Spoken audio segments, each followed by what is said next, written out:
describes acts of extreme violence in graphic detail and may include discussions about demonology and the occult, topics that caused widespread panic during the 1980s. This content may not be suitable for children under the age of 50. Viewer and listener discretion is advised.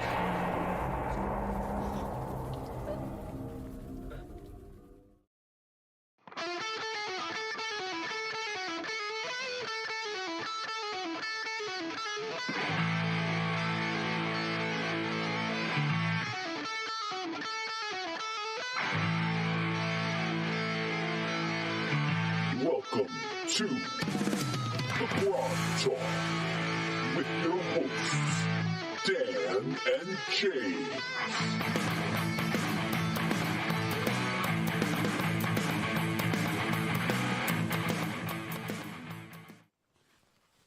Well, good morning, good afternoon, good evening. Welcome to GROGTALK. I'm James. And I'm Dan. We're back in our studios after a wonderful Grogcon 22, which was, it was a challenge, let's just say that. It was not as easy as we were hoping, but it did work out. We got through it. So very satisfied to do that. So glad to be back. Where are we from today, Dan? We are from Kemper's Keg House in the Wilderland. Okay. I'll tell you a little bit about this fine establishment. I'll clap for them, yes. The proprietor is Kempertalk Brewer. So Kemper's Keg House. It goes by Kemper. Kempertalk. He is a 0-level halfling. And you know what's great about this place is it's gilded ale. Gilded ale. We should have had some gilded ale. And it has a plethora of rumors. So the cornucopia of rumors. You should really run a place called like the Rumor Mill, because then all the adventurers would come there, wouldn't they? Right, the Rumor Mill. Now, you've come here. It's going to be their next location. Go ahead. Oh, the Rumor Mill. Right. I feel compelled to roll a rumor. Of course. You should roll a rumor. Roll a D8, sir. Let's see what we find out about what's going on in the Wilderland. 8. Now, I need... find no rumor. That's my guess is 8 is no rumor. There is a rumor. Yeah. But I need to warn you. Some of these rumors might not be true. Excellent. I hope so. Okay. Many centuries ago, parts of the Wilderland north of the Great River were inhabited by humans that now are lost to time. Interesting. Well, is that it? I mean, you want to go? What you're hoping for? Like, there's a large treasure. Yeah. In this cave. Right. Not humans lost to time. Humans lost to time. Let's go. I'm not sure if I'm feeling that. I probably would ask for more rumors. I'd probably drink more. Can I have another rumor? If I drink another ale, can I get another rumor? I don't like this rumor. Can I have another, please? Okay. Where does it come from, Dan? Where does what come from? I thought you meant the rumor. I told you, weren't you listening? We're at Kemper's Keg House in the Wilderland. Which is from On the Wilderland. On the edge of 19. On the edge of 19. No, wasn't that Fleetwood Mac? I think so, yes. On the edge of 17. I tried to make it legal. One way something girl. It's like sings a song like just like One Winged Dove. One Winged Dove. Sings a song just like. We should be on that show where people mangle the lyrics because we don't really know the lyrics. Well, we do that with the rules of AD&D. Absolutely. So. On the Edge of Wilderland by Brian Larch. That's right. Our golf clap for our dear friend. This was his Kickstarter, and which of course we supported, and so we wanted to throw that out there. And there it is. I will now return this to you. Thank you, sir. You're welcome, sir.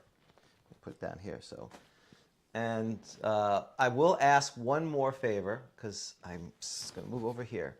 You notice the eternal flame is actually burning on the groggy. Yes. And as long as it burns, we will continue to do GROGTALK. That once the eternal flame is out. That's it. It's over. However, this is not a tea light. It is a tea candle. So we are concerned that the groggy may set ablaze. We're asking the people I know it's a 10-second delay, but if you see the face start melting or whatever, please let us know so we don't, I think Vic would be a little upset. Right, that he lost his groggy. Right. Not that the GROGTALK studio burned down. You're on fire. I assume also the noxious, whatever the material he made it from is completely toxic. So I assume we would be dead before we even knew what happened. If you're hit by a fireball and you live, I mean, are you on fire? You could be. Should you be running like? Right. You should be. I like, yeah, you take 30 points of damage. It's implied that You're just smoldering? that damage was smoldering. Yeah, like it was blast of flame. Your hair's Singed, right. Yeah, you look like someone who just, getting exploded in a bomb, like a bomb went off. So. But you're not like the guy in Lord of the Rings. Who was it? The steward? Right, who ran out the thing and jumped. Well, but if you wanted to, you certainly, if the party met, I would, particularly if you get that one person who's like spends 3 hours prepping for the adventure and gets 30 flasks of oil and 5 10-foot poles, and we're like, you can't carry them. Oh no, I have 1875 strength. So if they have 25 flasks of oil, then Oh yeah, they would just explode. It's like a suicide vest. It's just boom. The whole party's gone. Right, so that's a payback for them, if they've got tons of crap on them like that. So if something like that happens, please today, Right. to us, Yes. let us know. Yeah. Or at least call the authorities. Let them know that the thing's on fire. Right. At least save Jack, James's dog. Right, yeah. I don't care about anyone else. So, with that said, GROGTALK 22 had occurred, which we were super excited about. And, Glad that's over.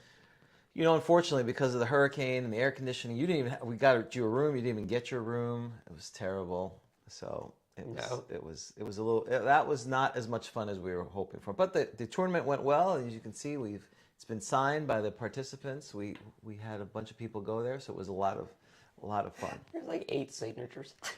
Yes, more than 8. I know. 4, 8, 10. Yeah, it's 12 or 13. And we appreciate the people who signed. Thank you very much. Thank you very much. Yeah, exactly. So if they fail their saving throw, then you have to make saving throws for all your items, which again could take the whole time. That is a long time. I saw the Angry Mike. I was going to roll. Did you have a question about Grogcon 22, James? A yes/no question? Did GROGCON 22 suck? That was going to be my question. No. No, with an exclamation point. Right. Yes. Vindication, baby. And I know why, because we had someone drive through the hurricane, who we knighted last time, Sonny. That's right. He drove all the way from from the northern realms to come down here. He did, passing through many kingdoms of the Grog Empire Exactly. on the way. Exactly. My understanding is people in the Grog Empire were out on the highway holding signs of encouragement. Providing water. Water. Go, Sonny, go. Go, Sonny. Ride, Sonny, ride. Right. In this Tesla. Zoom. The sign flies in the air. It would have been more dramatic if he walked there or something. If he took a riding horse. He should do that next year. Next year, we Start should talk. now. We should talk to him. He should ride a horse. He's a knight. He's Sir Sonny. Right, Sir Knight of the Wind. Knight of the Wind. He could do that, and I think that would be wonderful for him. So. Now, can we talk a little bit about the tournament adventure and about what was in the tournament adventure? Because you can't make this stuff up. So the tournament adventure, as you know, which sort of. I read the adventure a few hours before. You skimmed it. You did a very good job DMing it. Thank you. I watched it, and unlike Lou Pulsifers watching me and commenting on me, I thought you were very old school and did a great job. Thank you. And the reason I did well is because you play tested it for us, so I was familiar with the milieu that you were trying to go with. Right, and I had drafted it, the original draft, and Rob Ritchie did a lot of work on it after that, a lot of great input. So thank you to Rob Ritchie, the editor of Flipping and Turning.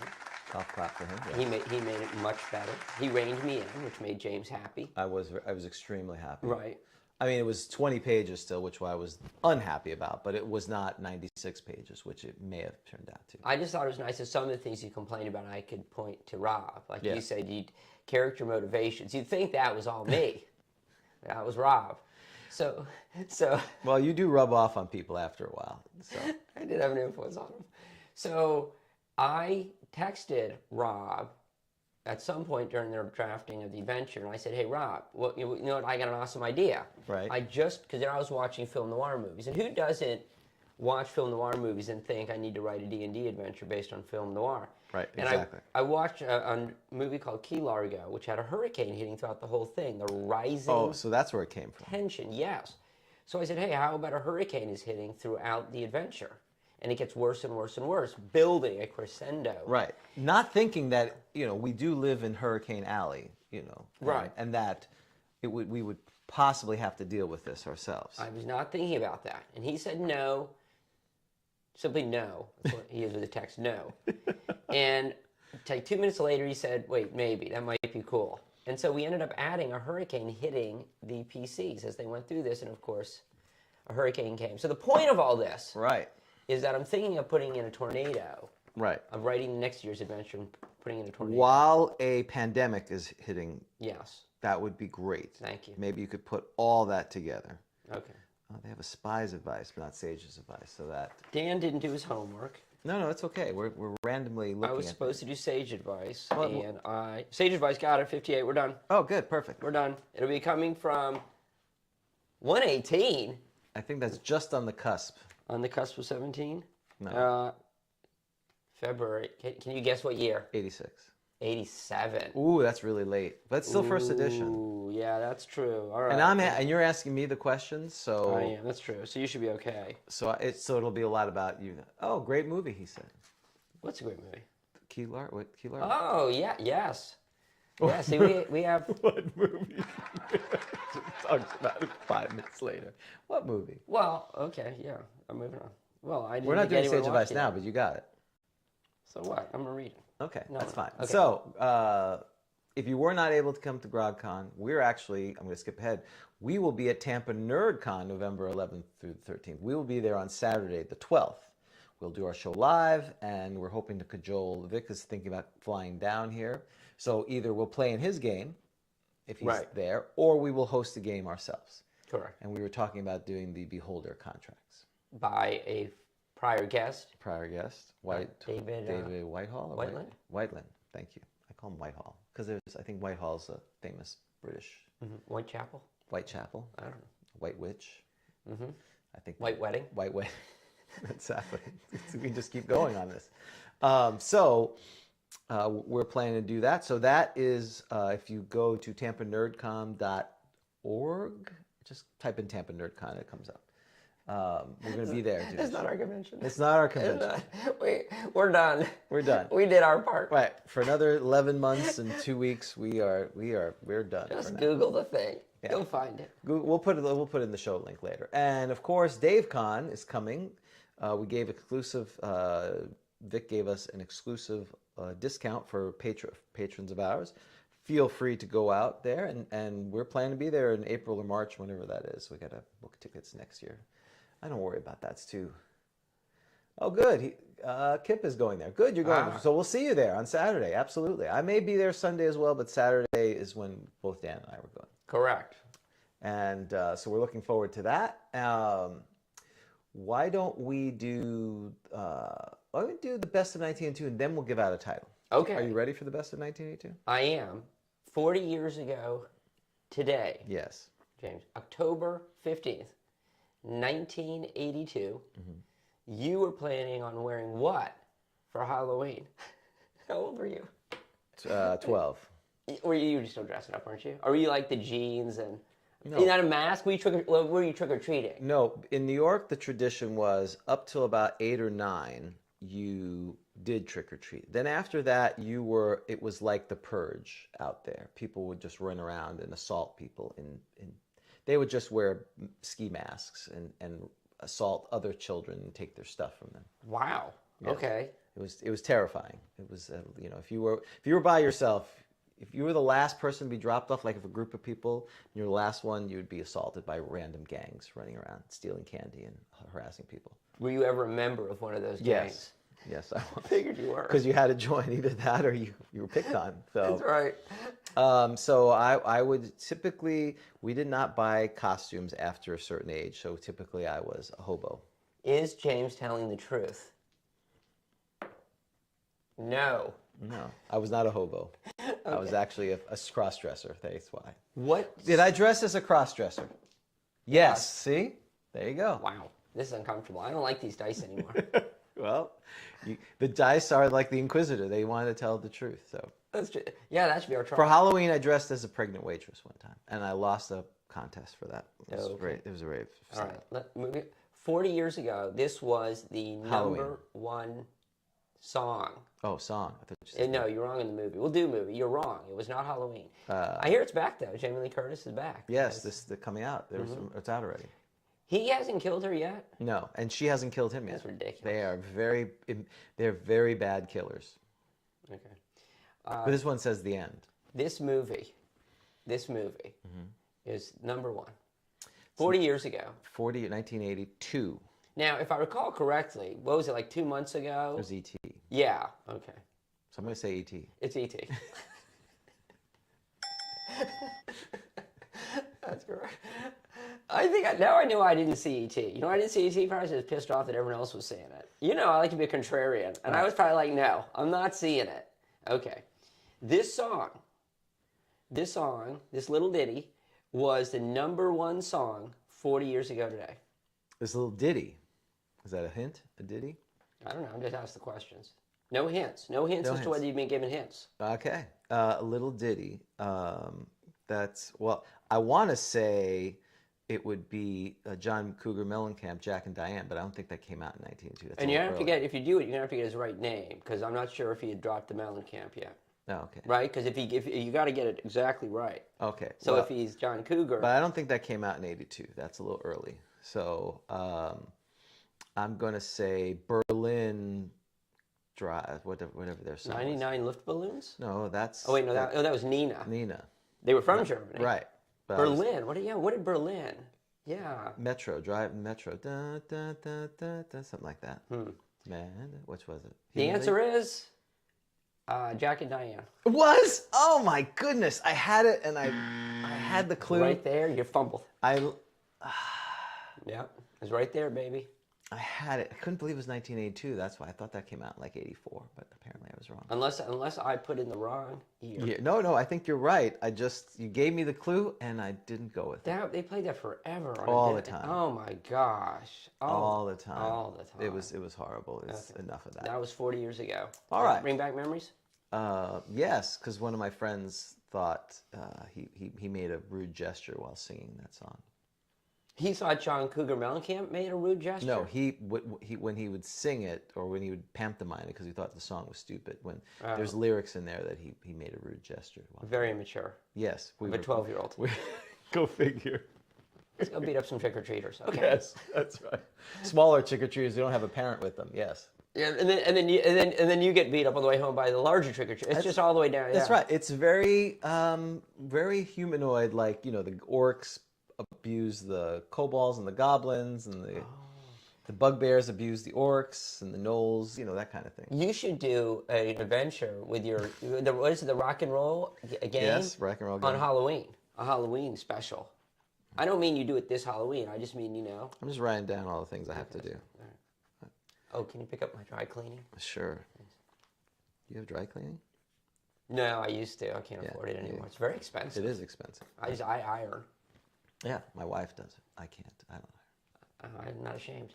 I mean, I have ironed. In fact, I'm ironing the green screen that I put up here, and I'll do it. But she feels compelled to do it for me, some kind of. Which is, again, I can't complain.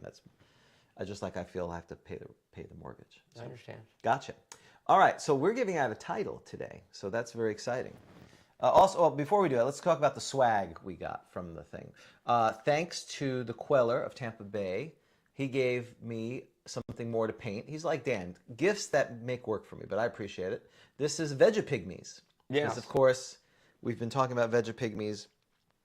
We have Igwald, the half Vegapygmy. I think the quote was, this is a, quote, spitting image of James. Yeah, well. He didn't say that to you? He said that the to me. problem with it, and you can't see it on the screen, but you can't see it because it's showing the back side. You only see the rear. Oh, the back side. You're seeing the rear of the Vegapygmy. Only the business end of the Vegapygmy. That's the bar, the Vegapygmy's rear. So I have to now paint exactly. I now have to paint that, which I'm super excited about. You want to go to the Vegapygmy's rear today? That's right. Oh, the Vegapygmy's rear. That's right. Rumor mill. Vegapygmy's rear. I don't like this part of town, James. This is very drama. Like, I think your gang is your trick-or-treating gang. Oh, that's right. Warriors come out and play. The Warriors. Nice. This is our tournament module, which we're going to make available to patrons, by the way. Correct. So this was by Nut Brown Yellowcap et al. What does et al. Mean? Oh, and others. So there were others who got involved with this? Yes, in addition to... Okay, Nut Brown and Yellowcap. Correct. I got you. Random gnomes.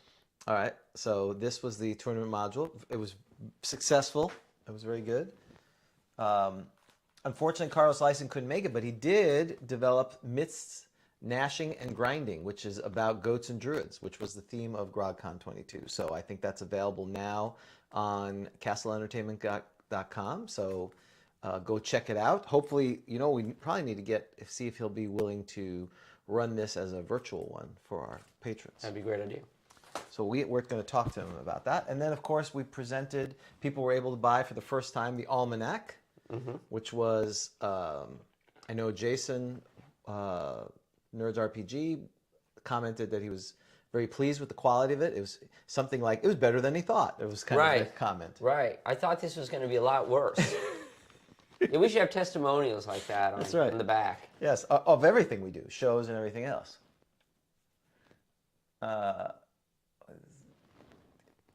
Yes, people didn't like the Veggie Pygmies back in S3.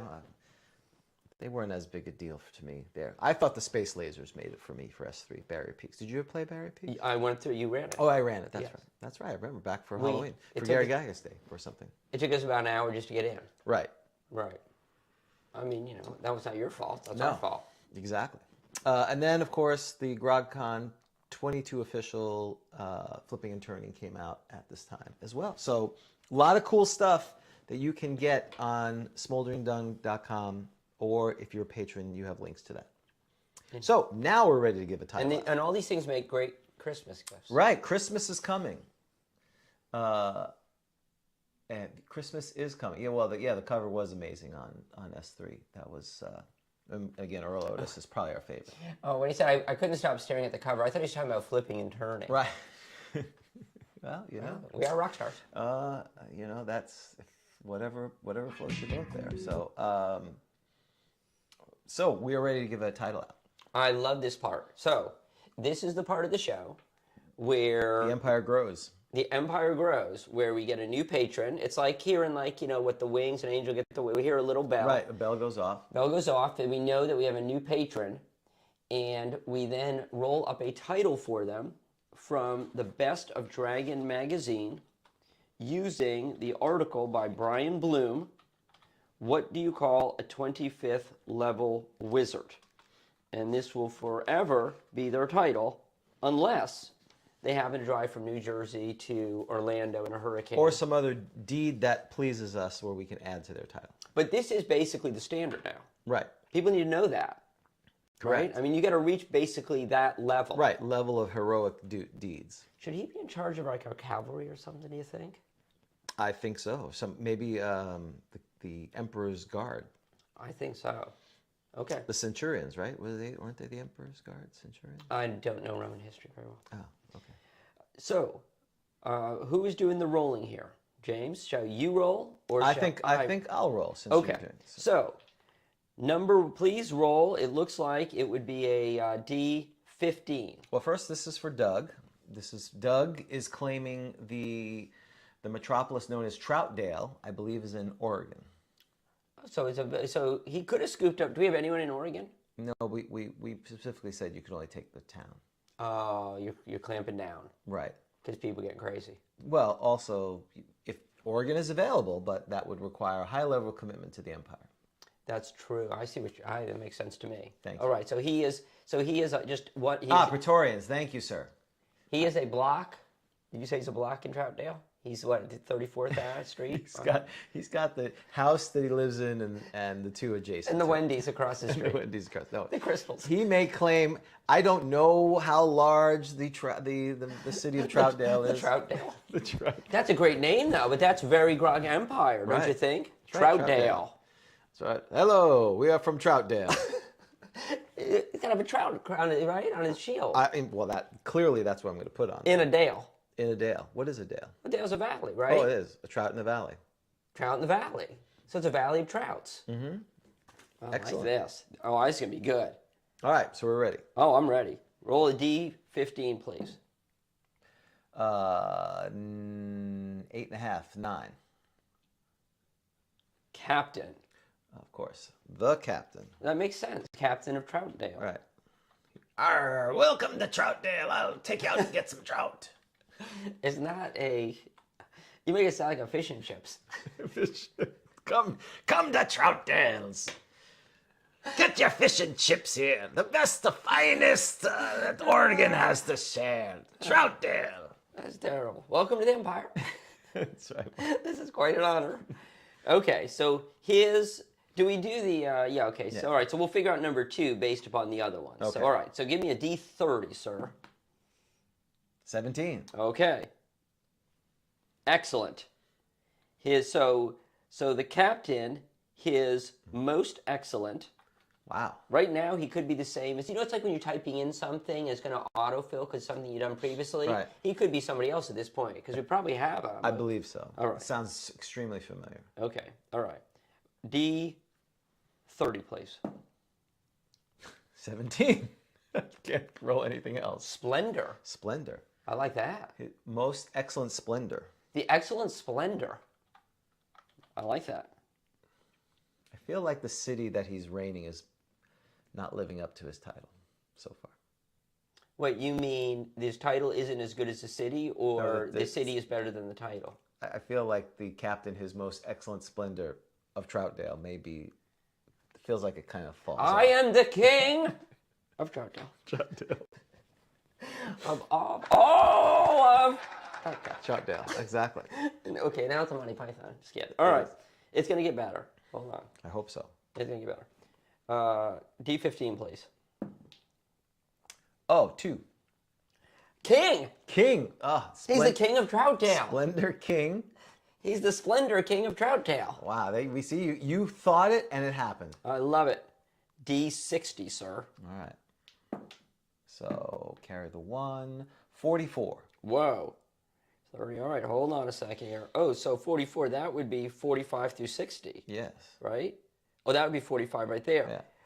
44. Bloodletter. Bloodletter. This is awesome. King Blood. Wow. It's gotten dark. Bloodletter. Man, what's going on in Troutdale? It's like Dexter. It's like Dexter, Yes, the thing. it just seems like such a nice, you think, like, yeah, on another episode of Troutdale. On another episode of Troutdale. Watch King Doug slay those around him. Yeah, Bloodletter. Okay. Yeah, and now on to D30, please. D30. 24. 30, 29, 28, 27, 26, 25. You said 24? Yes. Scourge. Of course. Yeah, but he's got other stuff. He doesn't need the Scourge. There shall be only one Scourge. He's King Bloodletter. Right. King Bloodletter of Troutdale. King Bloodletter. Now, he did mention that his brother Charlie will be on his reign as well, but we're giving him the title, but Charlie will be his regent. So he's like the right-hand man, the Bloodletter. Right. I work for... He's the enforcer. He's the scourge, I assume, Yeah. and then the king is the actual bloodletter, which is super cool. All right, so with that said, we are now ready to proclaim his title. So, by the power of us vested through us, to you there, Doug, you now shall be forever known with the following title. Doug, you shall be forever known in the Grog Empire as the Captain, His Most Excellent Splendor. King Bloodletter, Scourge of Troutdale. Congratulations. Well, long may you reign the dale full of trout. So now that it's been official, can the bloodletting commence? Absolutely. Go forth, sir. Go forth and let the blood flow right into the dale. Because we expect you to act according to your title. Right. As soon as you hear about this, you should retrieve some kind of knife and start poking at people and watching their blood leave them. Split some guts. Like a trout. That's right. Gut your... It's like what? When you go to prison, you're supposed to fight the biggest guy. If you find the biggest trout there, you should just totally gut it. Show the other trout what's going on. I'm going to gut you like you're a trout. Is that perfect? There you go. Okay. And of course, there was much rejoicing. Absolutely. Absolutely. So, we have given out the title. Well done. We talked about the best of 1982. So, again, Flipping and Turning 9 is out. Now we're working on, when we say we mean Rob is working on flipping and turning 10.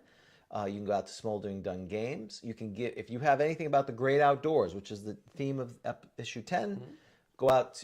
You can either send it to Rob at editor@grogcon.com or smolderingdonegames@gmail.com.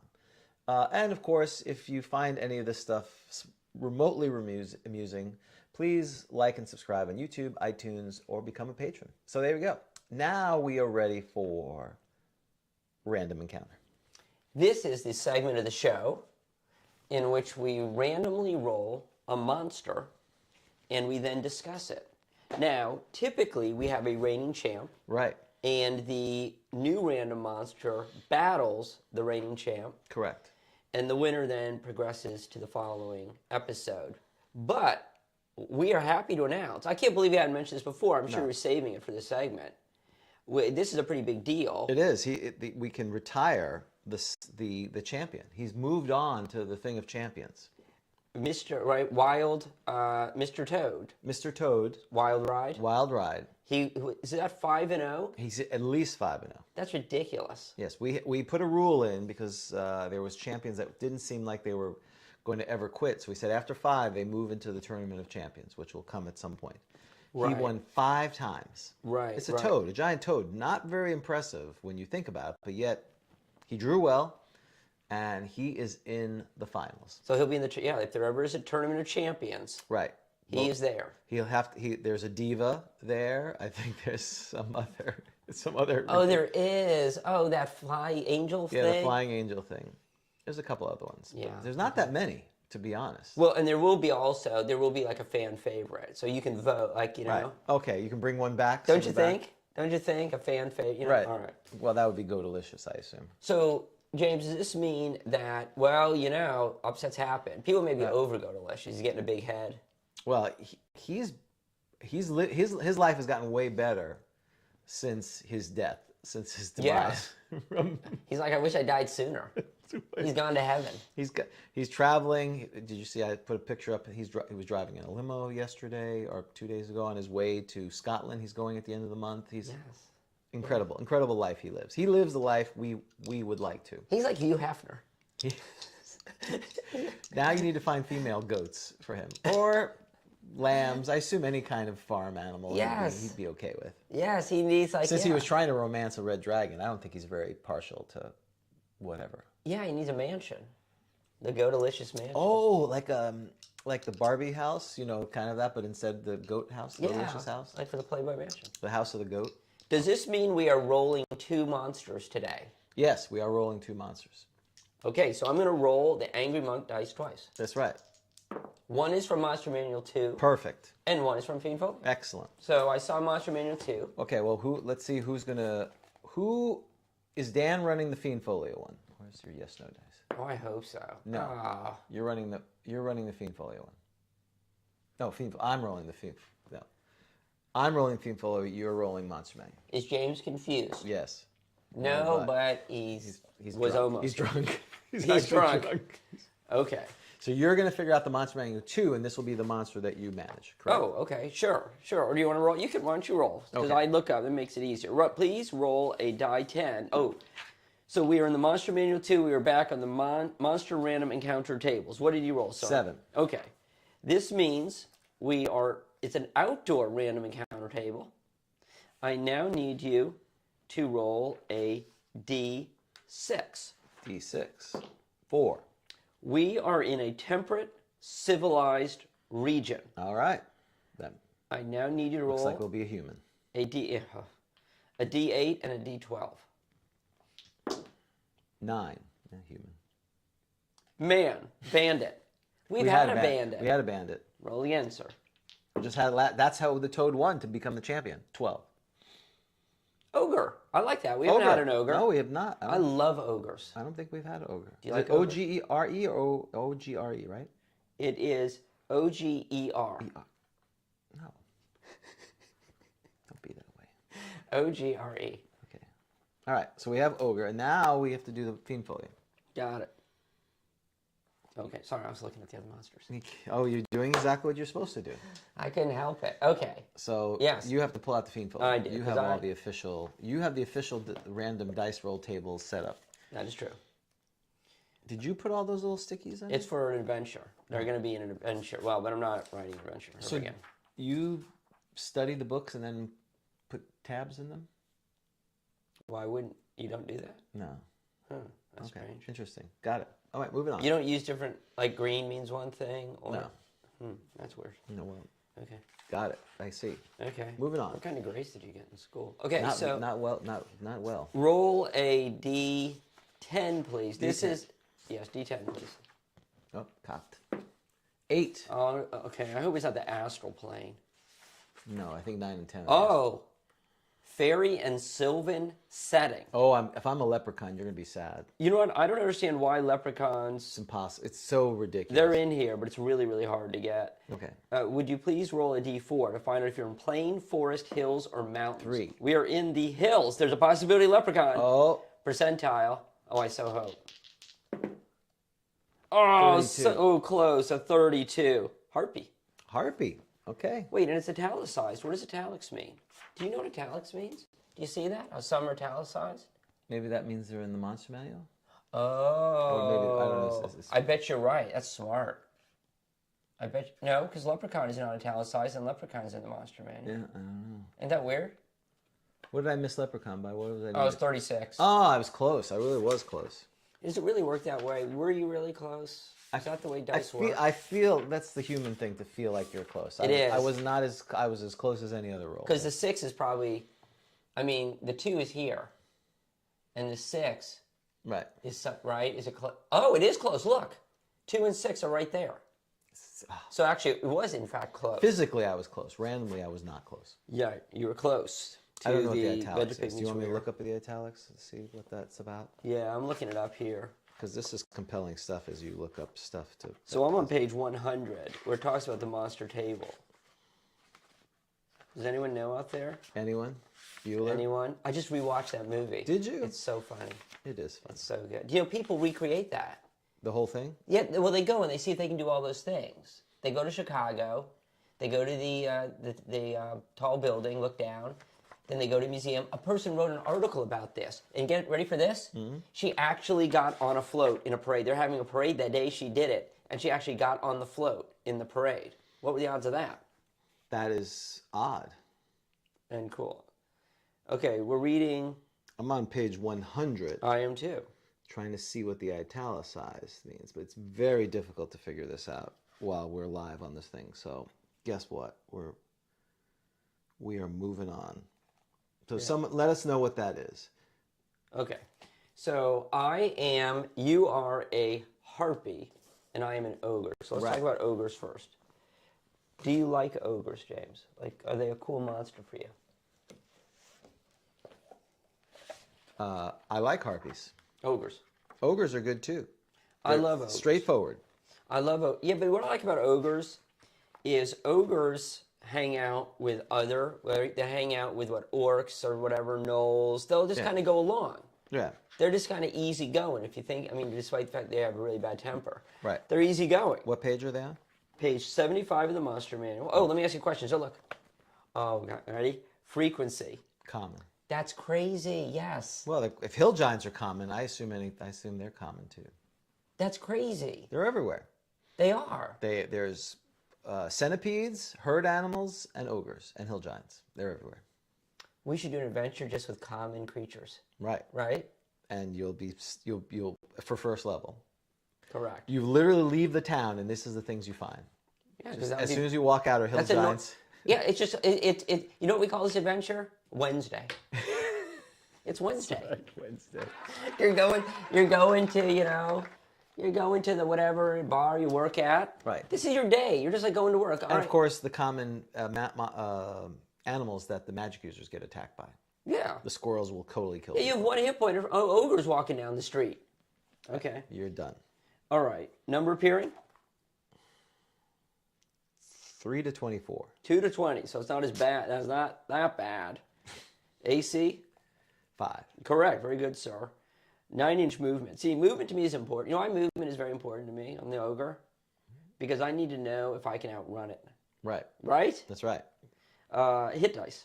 4 plus 1. That's crazy. So what's the average? So it's 9 for 2, right? A 5 and a 19 4. hit points. Yeah, that's rough. It's a lot. They have, I don't know if you tell me if this is a good treasure. Individuals have an M times 10. It's probably gold. I want some gold. All right, let's take a look at that. So what's an ogre walking? That means they have pants. They have a sack usually, Oh, okay. like a giant. That's right. They just walk around a with pouch. M. it? Okay. Yep, gold. Look at me. Go James. Page 105. 2 times 10. So they have 20 to 80 Gold pieces each. just on them. Walking around. So that's why you'd want to kill an ogre. Right. Oh, and the fact that they're common, they'll kill you if you don't. Because they do 1 to 10. So they're killing people and taking their gold. Right. So everyone's just stealing. It's like your neighborhood on Halloween. Exactly. We were the orcs, and then the ogres would come by. Well, there'd be bugbears. The ogres were like the teenagers. I'm sorry. I think you were kobolds. Okay. Well, I was not. If I was 12 or 13, I'm not kobolds. The kobolds. You're a goblin. No, goblins are like 8 to 12. Okay. I am more like an orc at the time. Common, but easily bullied by hobgoblins and gnolls and bugbears. Yeah, do you think ogres do that instead of killing you? Like if they are common, do you think they just like push you down and take your money and leave? Well, or they eat you. They do eat. I think they eat humans. We're going to find out. Okay. Now they have QBS in layer. Right, which is pretty good. So they're stashing stuff away. Q is gems. What's the other one? V? B is in Bravo. Oh, that's a whole bunch of stuff. That's their main stuff. Oh. Thousands of gold and silver and electrum potentially. Really? Mostly copper. And S. S is 2 to 8 potions, 40% chance. So there's a nice stash back there. Yeah. I always like this about you. When I think that's one of the smartest things you do as a player. When you see an ogre, you think, let's find an ogre lair. Right. You should go back and get their stuff. Because that's what the stash is. Don't just kill this guy, because then you're just getting 20, 80 gold pieces. Well, back in B2, if we go back to Keep of the Borderlands, that's the high risk and high reward. Because invariably, the players, instead of going to the first cave on the left, which is the kobolds, they go into the second or third cave, which is kind of hidden, which is the ogre cave, which is, again, their first encounter is the ogre. Typically, could be the death of one. But when you kill the ogre, I think underneath, and this is a spoiler, I know if you haven't played it, It's only been, what, 40 years? 45 years or whatever. It has, I think he has a stash of, 500 gold or something there. So it's a huge amount of gold. You beat one ogre. If you survive, that's a pretty good haul. Because then you should immediately go back and upgrade all your weapons and armor if you didn't have enough money. Now, can ogres be shamans or witch doctors? Do you know? Oh, that's awesome. They can be, I don't know if they can be both, but they can definitely be one or the other. Can we look this up? Of course. And can we, like, This is our show. We can do whatever we want. I like, we're the emperors. Right. I like that idea. Wait, I haven't said it yet. I like the idea of rolling to see if this guy ends up being a shaman or a witch doctor. Okay, so you're trying to. Now, who are you again? You're the I'm you're the the ogre. ogre. I'm Oh, the that's ogre. that's right. So you're stacking the dice. Oh, but come on. That's like really cool, isn't it? I mean, how many ogre shamans do you see? Okay, hold on. Spellcaster, as usual, I've got to like find it. I'm on the DMG in the back. Shaman, see spellcaster, tribal. Spellcasters, and I know we've done this before. Yes. What are you looking for? Where the Spellcasters tribe. There it is. Page 40, sir. Yes. On the DMG. I'm pawing. And pawing. They can only be shamans, unfortunately. They cannot be witch doctors. Oh, so the shaman is just the cleric, correct? That's right. Right. Witch doctor is magic user. But that's fine. They're I think tribal clerics and magic users. oh, so maybe that makes sense why a half ogre in Dragon, you can be a cleric. Makes sense. Up to like 4th level, I third think. or something, like 3rd or 4th level, yeah. This is 3rd, so the human gets you a little bit extra there. So you can be a 3rd level cleric. What I don't like is that the spells are kind of limited, but let's see what they are. Yeah, so cure light wounds. That's good. Well, I assume I'm taking cause. I mean, you don't have to take, right? Right. Detect evil, right? Detect good. Right. Detect magic, light, protection from good, resist fear, augury, chant, detect charm, resist fire, snake charm, speak with animals, Cure blind. Oh, cause blindness. Oh, so the ogre's like causing you blindness. Nah, he can't cast that. Oh, wait. Why not? Oh. He can only get to third level spells. Second level spells, excuse me.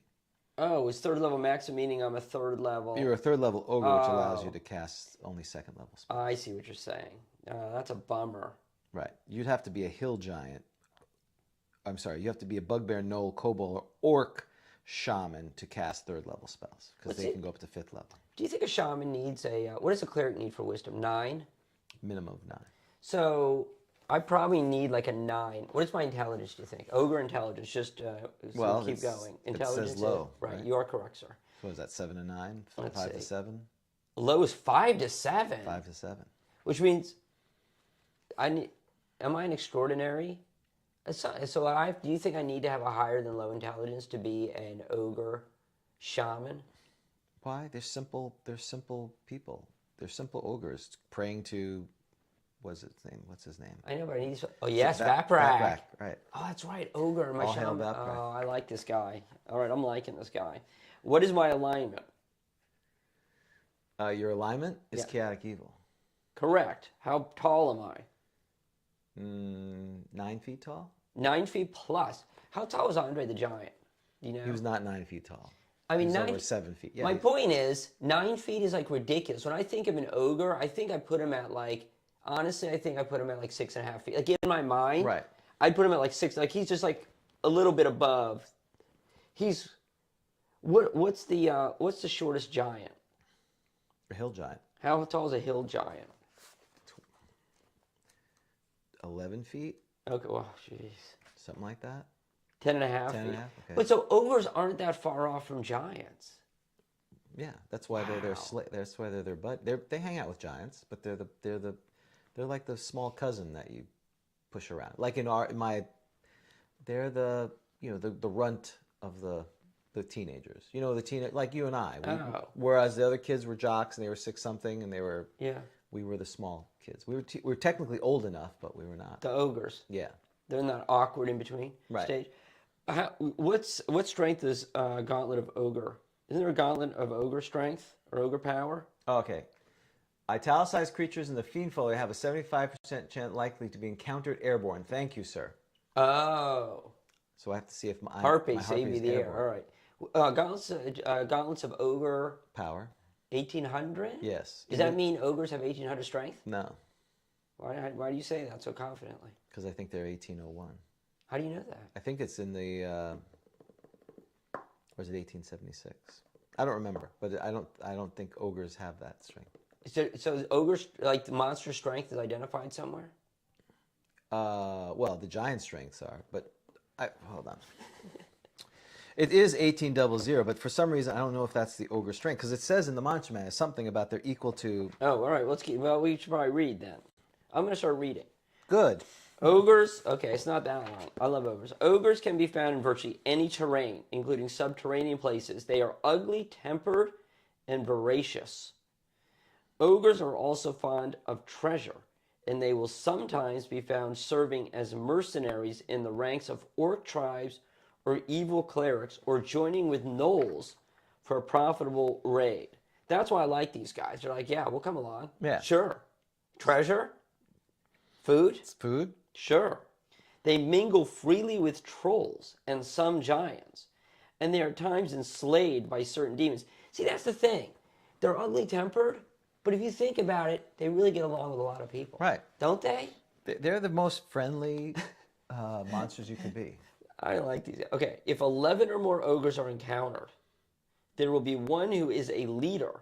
AC 3, 30 to 30 hit points, 30 to 33, attacking as a 7 hit dice creature and doing from 2 to 12 hit points of damage.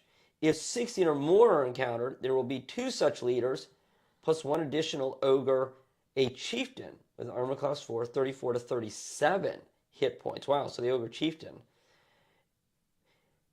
All right. If ogres are found in their lair, there will be from 2 to 12 females who fight as normal ogres but do only 2 to 8 hit points of damage. Okay, who cares? There will also be 2 to 8 young who will fight as goblins. That'd be kind of funny. Like, you know, so you could have just like a band of young ogres harassing the city, right? They're just like Right. a gang. Yeah. They're like goblins. They're like, so they're like what, like 5 feet tall?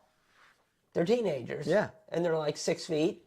They're probably, they're pretty tall, 5 to 6 feet. And their parents let them just run around and wreak havoc. And they're equal to goblins? That's pretty good. I like this idea of like a goblin gang, of like a young ogre gang. Yeah. Ogres will take prisoners in order to use them as slaves or food. So there's a 30% chance that an ogre lair will contain 2 to 8 slaves. Right. Before they have a chance to eat them. Right. As they are very fond of halfling, dwarf, or elf flesh. Right. There's only a 10% chance that such creatures will be found alive in an ogre lair. Ogres speak their own language as well as chaotic evil. Can you name the 3 languages ogres speak? They would speak, besides ogre. Correct. And besides chaotic evil. They probably common. It doesn't say that. And what's interesting is, Holmes Basic said there's a 20% chance. Okay. Now, I'm not saying Holmes Basic rule applies, but we've had that conversation before, which is, does that monster speak common? And I think you could probably take the Holmes Basic rule, don't you think, and use it? I would say maybe hill giant. Do they know? Stone giant. Really interesting. It is You think hill giant would be the one they know, and Knoll. I don't know. Orcs and troll. Orcs and troll. Okay. Knowles would have been a good guess, though. It was a good guess. Okay, description. The hide of ogres varies from dull blackish brown to dead yellow. Rare specimens are sickly violet in color. Their warty bumps are often of different color, or at least darker than their hides. Hair is blackish blue to dull dark green. Eyes are purple with white pupils. Teeth are black or orange, as are talons. Ogres wear any sort of skins or furs. They care for their arms and armor reasonably well. The lifespan of an ogre is not less than 90 years. Wow, that's awesome. So you can be like the 100-year-old ogre shaman. Right. That to me is pretty amazing. I think it's interesting that they don't mention shamans in here. Now I know this Monster Man, the Monster Man was before the DMG. Right. That's all. Okay, that's over. Well, so one of the things that they talked about over here, I know the Gauntlets of Ogre Power say 1800, which is in human +3/+6. But interestingly, did you read this thing in the parentheses? If a weapon type is used to determine damage attack, give them a standard +2 hits to ogres and leaders, and then leaders gain additional +1/+2 bonus. So they only get +2 to hit, +2 damage if they use a weapon type. Which would suggest they are what strength? Well, that would be less than... Right. There is no +2/+2 in the strength chart in the player's handbook, because it goes 18 is +1/+2 or something, and 18, let me look it up. And this is not to hit, right? Is it It's just hit and damage. Wait, it is. Wait, if weapon type is used to determine damage/attack, give a standard bonus of +2 hit points. What do you say? So it's damage and attack. And leaders gain an additional +1/+2. Right. So they would be +3/+4. In other words, it doesn't match up to any of the charts. Oh, see, I think read that as 0/+2. Oh, it says damage. Yeah, I mean damage is +2. To hit is 0. Oh, that's the way you read it. Yeah, if weapon type is used to determine damage/attack, give a standard bonus of +2 hit points. +2 hit points. You're saying that's just for damage? That's right. Doesn't say to hit. Well, then chieftains are additional +1. Additional +1 to the 0? That's what I would read. Oh, yeah. Great. You mean there's something confusing? No, that's right. So that's the issue, not the issue. Somewhere I read... That's an issue. An issue. Yeah, for some reason I read somewhere it was 1876. I know vampires 1870. Maybe I'm getting confused with that. But that's why it was confusing. If they truly were 1800, they should get +3/+6 on weapon type. Yeah. Okay, that's why it's interesting. I'm sure people will comment on that. Yeah, not less than 90. Yeah, it could be. Yeah. For all I know, your shaman could be 140. Right. He could be. So let's talk about Harpy. Okay. Harpy is on page 51. I'll quiz you. Yeah. Oh my gosh. Yeah, you're looking. Oh, sorry. What's their frequency? Rare. You saw it, cheat. No, I did not see it. It is rare. Congratulations. I'm not good at this. I'm terrible. You're much better. How many number appearing? This is shocking. Oh, So it sounds like it's flying like 2 to 12 then. You're exactly right. Get out! That's why it's shocking. Okay. What's Well, their, yeah, you kind of helped me. Well, I'll say it's shocking. What's their armor class? They're flying around. I'm going to say 6. Close. 7. Okay. See you later, Minion. Number of attacks. Oh. Well, I'm going to say, well, it's probably 2 claws. Is that also biting? I'm going to go with a claw bite. I'm going to say 3. Perfect. Okay. Yep. So that's 1 to 3, 1 to 3, 1 to 6. Okay. What's their special attack? Oh, well, they sing, and right when they sing to you, do they draw you there? Charm. They charm. That's right. And what alignment are they? I would say harpies are chaotic evil. And what intelligence? You are correct. Oh, I'd probably say high. They're low. Wow. They're low. So, maybe this is a love connection. They're both low. Oh, the ogre and the harpy? Right. They're both low. A hoagie? Hoagie. Hoger. Ogre. Hoger. Ogre? Or Ogie. Agi. Hoagie's not bad. Hoagie does sound great. The hoagies. Hey, Koala, how are you? Quell, you're just in time. We were just about to have a harpy, That's right. and an ogre fall in love and have a baby. Possibly. Well, So wait, would it just be like an ogre with large? Okay. Yeah. So I wings? assume it'd be Flying ogre. right, a flying ogre That's horrible. with a more of a intimidation than a charm. Rah, rah, rah. When it sings, it scares people and they run away. Yeah, okay, right. So we know A that hoagie. this could be a new segment. Love connection. Two monsters. So that's right. 2 monsters getting it on. There we go. It's less about the getting it Oh, on. DMG 145. Excellent. What? Strength, Breaking news? Strength equivalent charts. Okay. Okay, so if you combine, that's gonna be a new segment, love connection. I love. So they would have low. Wait, is low intelligence and low intelligence mean low intelligence, or is it like worse than low? Because they're both low. Okay, it's probably low. That's a good question. They'd be chaotic evil, and you fly around. Oh, this is for the girdle of giant strength. Yes. What is the low? What's the lowest strength giant? Hill giant. What is it? 19. Oh, so there's a possibility of 18. It could be. For ogre. Right. Well, that's what it says in the Gauntlets of Ogre Power. It says you get conferred 18. Again, I remember somewhere it said 1801. Maybe I'm looking at it wrong. It doesn't matter. Enterprise 18. Not 1701. 1701. So, yeah, okay. There it is. It doesn't matter. The reason it doesn't matter is because it says in the monster manual what damage they do. If they use a weapon, it's +2, at least +2 to damage, as the way you read it, or +2 to hit, +2 damage, which is not 1800. I have to tell you why it might matter. So let's say you were writing a module Okay. recently, and there was an ogre in it, Right. and you were suggesting that there be an arm wrestling contest. Oh, and what did you put down for it? We changed. We didn't make it an arm wrestling contest. Oh, you got rid of that. That's right. But that issue came up. What's the strength of an ogre? Okay. See what now? So we got people out there who would say 1800, which totally makes sense. Okay. All right. So moving on. So harpy. Oh yeah, harpy. Harpies have the body of vultures, but the upper torsos and heads of women. They are voracious carnivores and foul creatures. We're both voracious. Right. They like to eat. Maybe they'll have a dinner of gnomes and humans and elves, whatever they. Yeah. At the ground round. the ground demi-round. Who worked at the ground round? Remember one of our guests worked at a ground round. Do you remember that? I remember the He'd ground been a round. manager it was out in the Midway. He got sent out to like Iowa. Who was that? He was in the ground round management trainee program. Yes. I can't remember who that was. I know. Mike Carr. Mike Carr. Right. Okay. So the Mike Carr ground round. Okay. What else about harpies?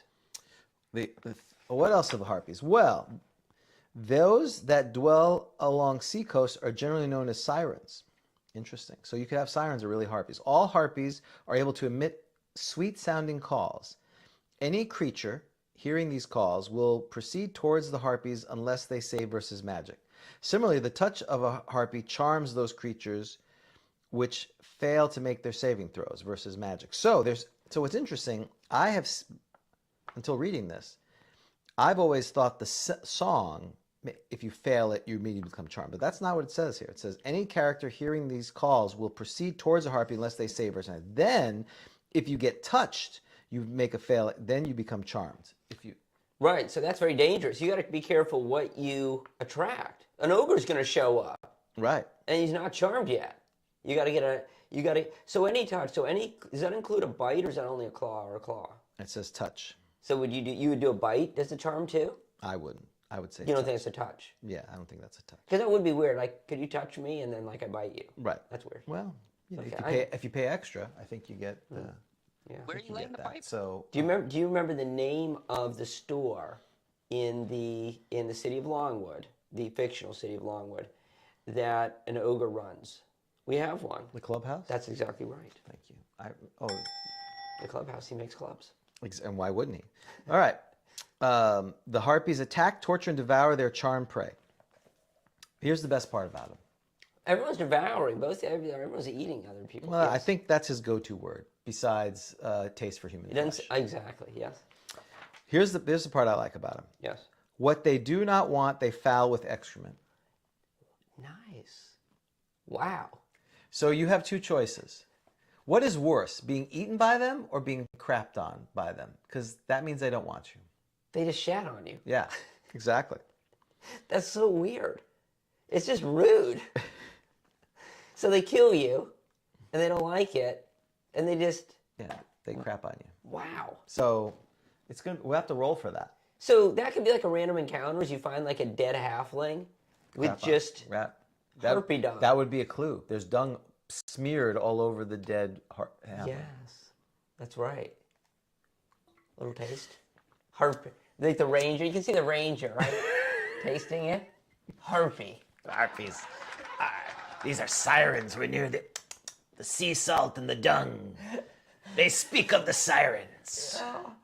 That's right. Here, put this dung on you. They will consider you foul and unworthy of eating. Close your ears, boys. Well, so I ran this adventure. And close your mouth, too. Well, I ran this adventure. So you've run it, Mollycoddle. And one of the characters, these are neophytes, Yes. apprentices. And you have to make use of information from the omens, herbs, and spices. Right. And one of the omens, as you may recall in the deities and demigods, is, I believe, if you cover yourself in dung, I think you're protected. Which I do all the time. Right. You're protected from undead.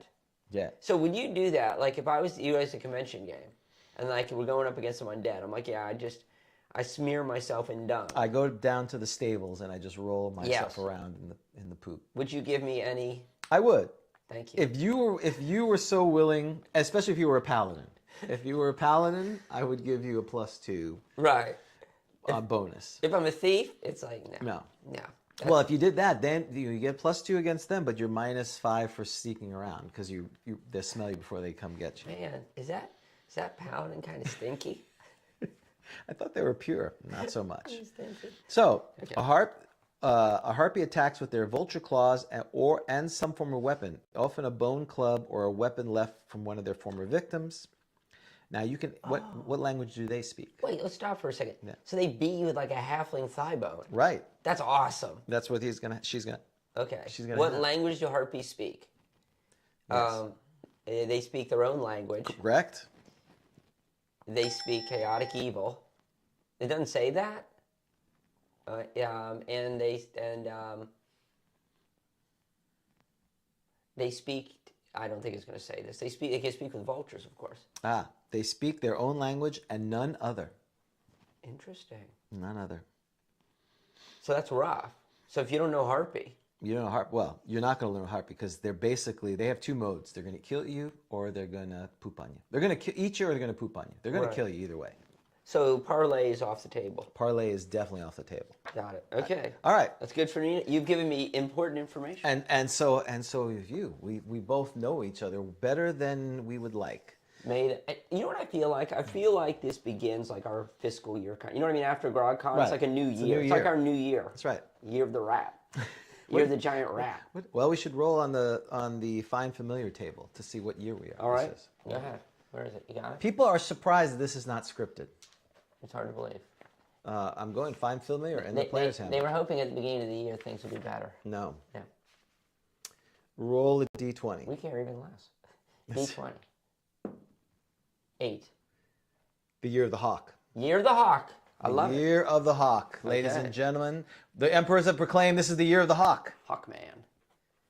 The year of the hawk. Okay. Okay. I don't know what that means, but yes. All right. So we now, I have a 75% of being airborne when we are encountered. I am flying. You're high. I'm high. High as can be. Okay. All right, you're flying around. Okay, so now we're rolling for distance. Oh, for or surprise. Yeah. So here, the harpy is not Because surprised. you're flying around. No, I'm not either. I see you. So now distance. D6 plus 4, 60 yards away. Got it. All right.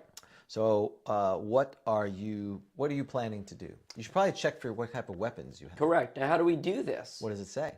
It just says if weapon type is there. I don't remember seeing anything about weapons. Hold on, do you? I don't remember weapons. I mean, I've always assumed I've got a spear and a club in the drawing. I will let you have that. Oh, okay. Spear and I see. So is that what clubs look like? It's got like a stone on it. Yeah, it's just sharp. a crude club. Yeah, it could be an axe almost. Okay. Yeah, I will say you can have whatever's in the picture. You have a loincloth and you have a spear. Oh, I'm throwing a spear at you. Yes, it says by weapon type. It doesn't tell you. Typically, they have the weapon types that you have. This was disappointing. Looks like a cost-saving measure. I'm going to throw a spear at you. I am getting ready to loose a spear if you come at me. I'm going to sing at you so that you will come close to me and then I will be able to touch you. Okay. Touchy, touchy. All right. Love connection. 5. 2. All right. So I'm singing as I'm approaching you. So you're going to come towards me. You have to make a saving throw. I have rolled a 4. You feel the compulsion to come near me. But that's it. That's it, based on our reading. I just don't know why, yeah. You will proceed towards the harpies unless they say versus magic. You didn't need to sing. I know, but I wanted to. Got it. I'm warming up so when I touch you. Right? Okay. You're so curious now, but now you can throw your spear at me. Were you flying toward me or were you Yes. just singing in the air? I'm flying past you. Which, by the way... So is there a range issue with my Well, of course spear? there is. Well, I was going to wait to the optimal moment. Of course. I'll allow that, but it's still going to be... throwing is 10 feet for a spear. It's not a javelin. So we're going to the player's handbook. You go to the player's handbook while I go to the maneuverability of a harpy, which is Class C. Oh, no. Are you serious? Okay.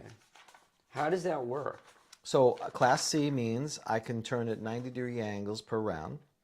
So what is can you, let me see. On page 52. Oh. So this is what I'm able to do. So that's good. So that's Well, like it's in middle the of the road. So okay. So there's A. Because A can turn around. So this is the problem with dragons. Dragons are Class E, 30. So when they flame, it takes them 5 rounds to come around before they don't just turn around and start flaming. That's why A is so much better. So E is the worst. The World War I Right. biplane. Exactly. A is a flying saucer. Right, exactly.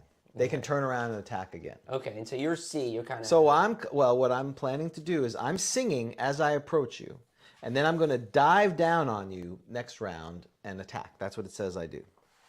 It says, okay. Under page 51, harpies will use either their leg talons or a weapon in aerial battle. Like eagles, they will plummet straight down and then pull out. Hey, well, I'm glad. Oh, so you're like, so you're like, gonna hit me and then. That's right. But that'll be next round.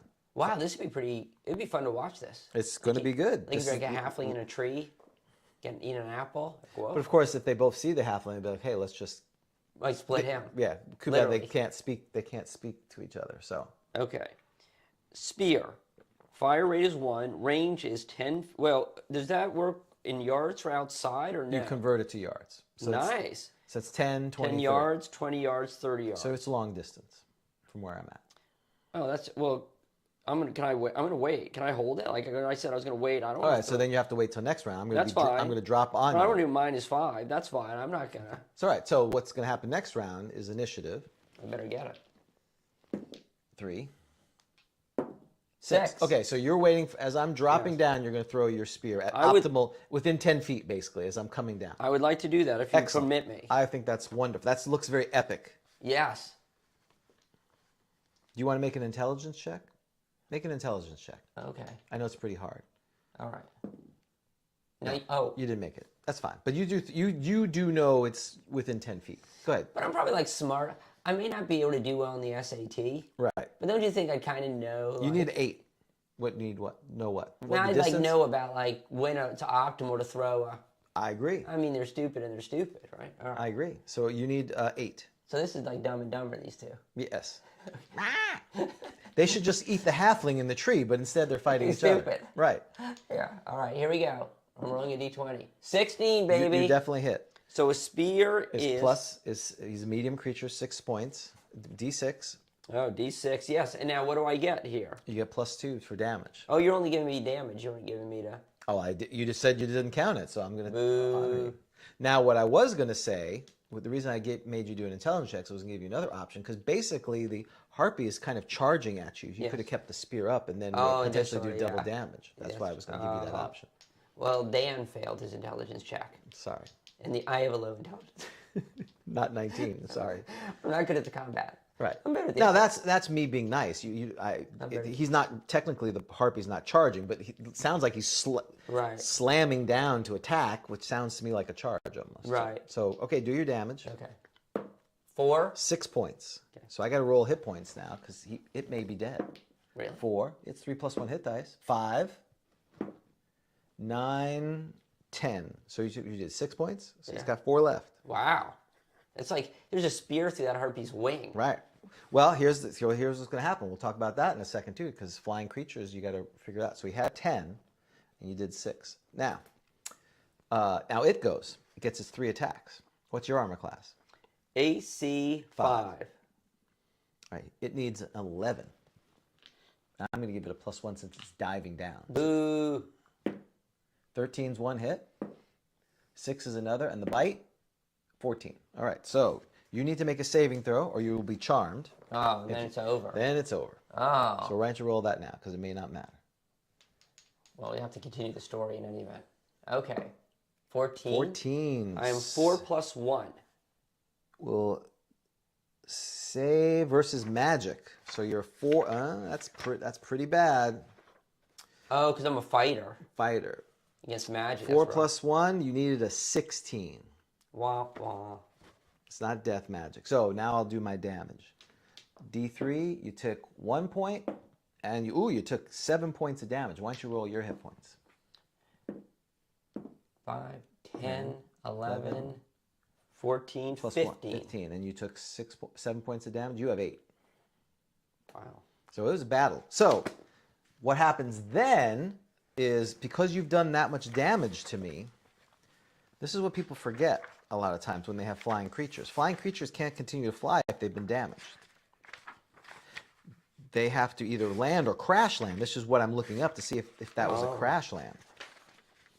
Wow, so just like smoke trailing? Right, because... You might land on me. What I'm going to say is this is what's going to happen. We'll see if it's the case. So I got to go to flying, back to page 50 something. Conducting combat, damage. Any winged creature which sustains more than 75% damage. Well, it's first on page 53. Any winged creature, which is technically, which sustains damage greater than 50% of its hit points will be unable to maintain and fly and must land. Any winged creature which sustains more than 75% damage will not even be able to control its fall and will plummet to the ground. Oh. How many hit points did you? So I had 10, so I lost 60% of my... Oh, bummer. So I'm forced to land after this. But I'm going to be feeding on your flesh now, because you've been charmed. Well, let's talk about this. Hold on. Well, now we got to go to charm. So is there anything more on the land? You land safely. So I basically land on top of you. Okay. Hey now, hold on. Hold on. I land on top of you and sink my claws and I bite you. Love bite. Love biting. Love bites. Loves bites. That's right. Okay, so magic user charm. Well, no, we got to go to the It's spell. not a magic user charm. Well, but it's the equivalent of charm person, isn't it? No, it's equivalent to monster charm. Oh, I but you didn't have know to look that. into Where's that? In the monster manual. Oh boy. Because the charm there it's more powerful. Oh. So charm, look in the thing because I don't know exactly. Wait, you said in the monster man? No, I'm sorry, in the DMG. Oh, I was gonna I say. apologize. Blah blah blah. Monster charm. I feel like it's around here, but where's the monster charm? Come on. I'm looking up charm. Is it in the back? Let's see. Charming and control. Yeah. Monster charm power 65. 65. I didn't know that. See, I would have mistakenly looked at the charm person spell. Okay, yeah, there it is. Monster charm. Page 65. Go ahead. You can The read it. magical charming power of creatures such as nixies and vampires is much more powerful than that of the simple charm person spell. Well, it will eventually wear off. Until it does, the charmee... I'm a charmee. You are charming. The charmee is subject to mental commands by the charmer, unlike either the charm person or charm monster spell. This means that a monster charmed character does not need to speak the creature's language. Oh, so that's why. That's why you got the special rule. Yeah. Because otherwise the harpy is trying to command me, and I'm like, I don't understand. Okay. It's a workaround. To understand from the monster who is charmed. Although only basic emotions or simple commands can be mentally communicated to the charmee, unless some mutual language is common to both the charmer and the charmee. While the charmed character is not an this is what's important to me now, because I want to know exactly what's happening to me. While the charmed character is not an automaton, he or she will certainly hasten to carry out whatever instructions or commands are received from the charmer, except those which are obviously self-destructive. This relatively complete control of the charmee's mind enables the charmer to make the to make the victim almost totally subject to its will, including giving up personal possessions, fine, you can have my sack of gold, betraying associates, fine, there's a halfling in that trade, by the way, and so forth. Mental communication between charmer and charmee extends only to sight range or up to 60 feet radius, if not in sight range. Magic circles of protection, which of course I didn't have. I forgot to roll to see if I was a shaman. You forgot. Am I a shaman? Yes. Yes, you're a shaman. Too late. Okay. Magic circles of protection will break the communication link and seemingly cause the charm to be broken. But unless magically dispelled or until the power of the magic wears off, the effect is again evident when the charmee is outside such protection. So. Right. Yeah. So you have that, and then you have the instructions from the monster manual. Similarly, the touch of the charms causes the creature to fail their saving throw. The harpies attack, torture, and devour their charm prey. Oh, you think that's overrides? Right. Well, and also here's if you recall from Indescribable Death. You remember one of our Indescribable Deaths where he killed? It was me, you, and we did the bunny. If you remember. Mm-hmm.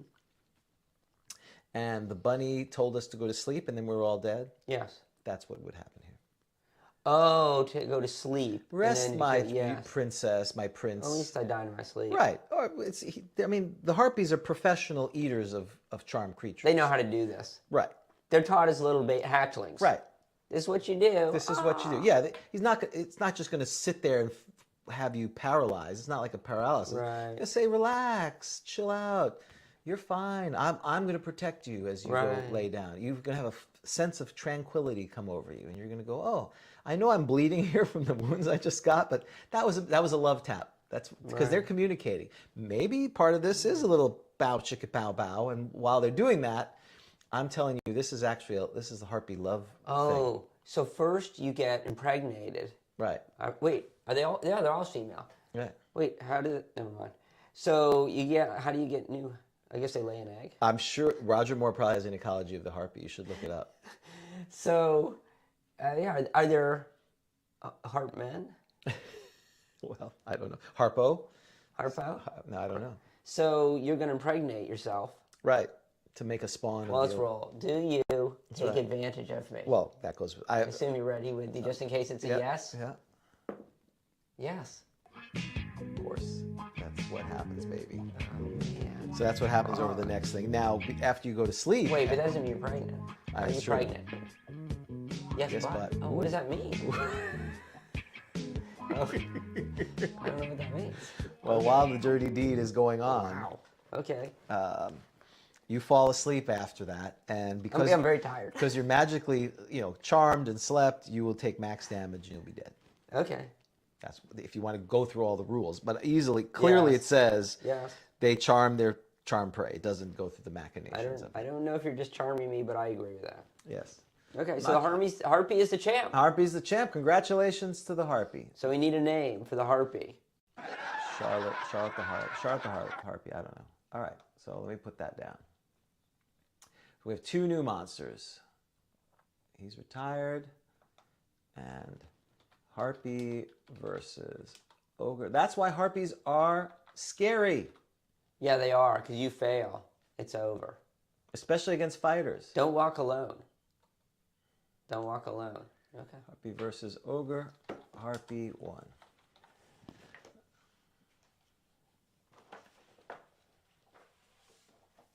Okay. All right. So think of names. Oh. So again, this is how I would rule it. You can certainly do a bunch of other ways to do it, but again, looking at the books, the book clearly says once you're charmed, you're screwed. So that's why in a party, again, if you're a DM, how are you using these harpies? The fighters are in the front. They're the most likely to fail their saving throw. So that's who the harpies would go after typically first, because they're the stupid men who would be, or women who would be charmed by this. Then once they get the fighters out of the way, they go through and charm everyone. And then once they've charmed everyone, they eat them at their pleasure. So they hear the music and like two people walk off. Right. The other ones are like, Man, what's going on? let them go. That's a problem. It's like anything. If you split the party, you're in trouble. I'm running. Mother-in-law. Okay. That's what Jason said. That's a good one. Garbo the Harpy. All right. A lot of we got a few choices. We'll have to kind of figure that out. Okay. All right, so now we're ready for Sage Advice. Okay, and as you noted, this Sage Advice is coming from issue 118. All right, I randomly pulled one out because, we have older ones, but that's what I started with, so that's my bad. This is from February 1987, and as you mentioned, this is still on the edge of 1E. It's 1.538. But it's not 2. It is not 2. 1989 is the day the music died. So these questions will be right up your alley. Probably. Okay. Question. Oh, and this is the segment of the show where one of us asks Sage Advice questions from Dragon Magazine to the other to see how sagacious the other is. Excellent. Okay. Question. Say, what's up with the Dungeoneer's Survival Guide proficiency system? The modifiers for increased... I'm glad you got these, not me. The modifiers for increased skill seem to penalize rather than reward, and the conditions for doing a great job seem to be exactly wrong. What gives, James? Is this a perineum or per curiam thing, or is there actually a author of these? We have authors is Mike Brolt and Penny. Is this a real name? Penny Petticord? She has to be in one of your adventures. That's a halfling. Right, Penny Petticord. Don't you think? Did they write the dungeon? Who wrote the Dungeoneer's Survival Guide? Dave Niles, if I remember correctly. Not Michael Brolt? No, we have it over there. Or Penny Petticord? I don't have the Wilderness one, but I do have the Dungeoneers one. Yeah, Doug Niles. Doug Niles. Why is Doug Niles important? Look, I never got it for $6. That was unfortunate. So Doug Niles, why is he famous? He's famous for N1, which they were talking about. Joe on the thing was talking about N1. I believe Doug Niles wrote N1. So perhaps this book will be discussed in the next issue of Flipping and Turning.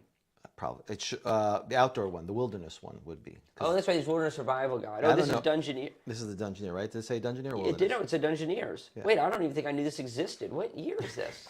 What is a Dungeoneer Survival? I knew Wilderness Survival. What?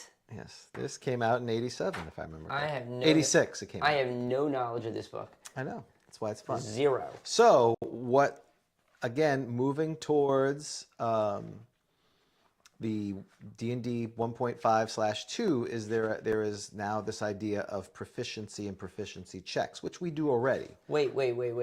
Stop right there. Are you telling me There is a book from 1986 that starts like messing with, like, I understand the outdoor business, like, okay, I guess it's useful to know like how hard is it to like climb a mountain. But are you telling me this is like messing with like the core rules? It's not messing with the core rules, it's augmenting them.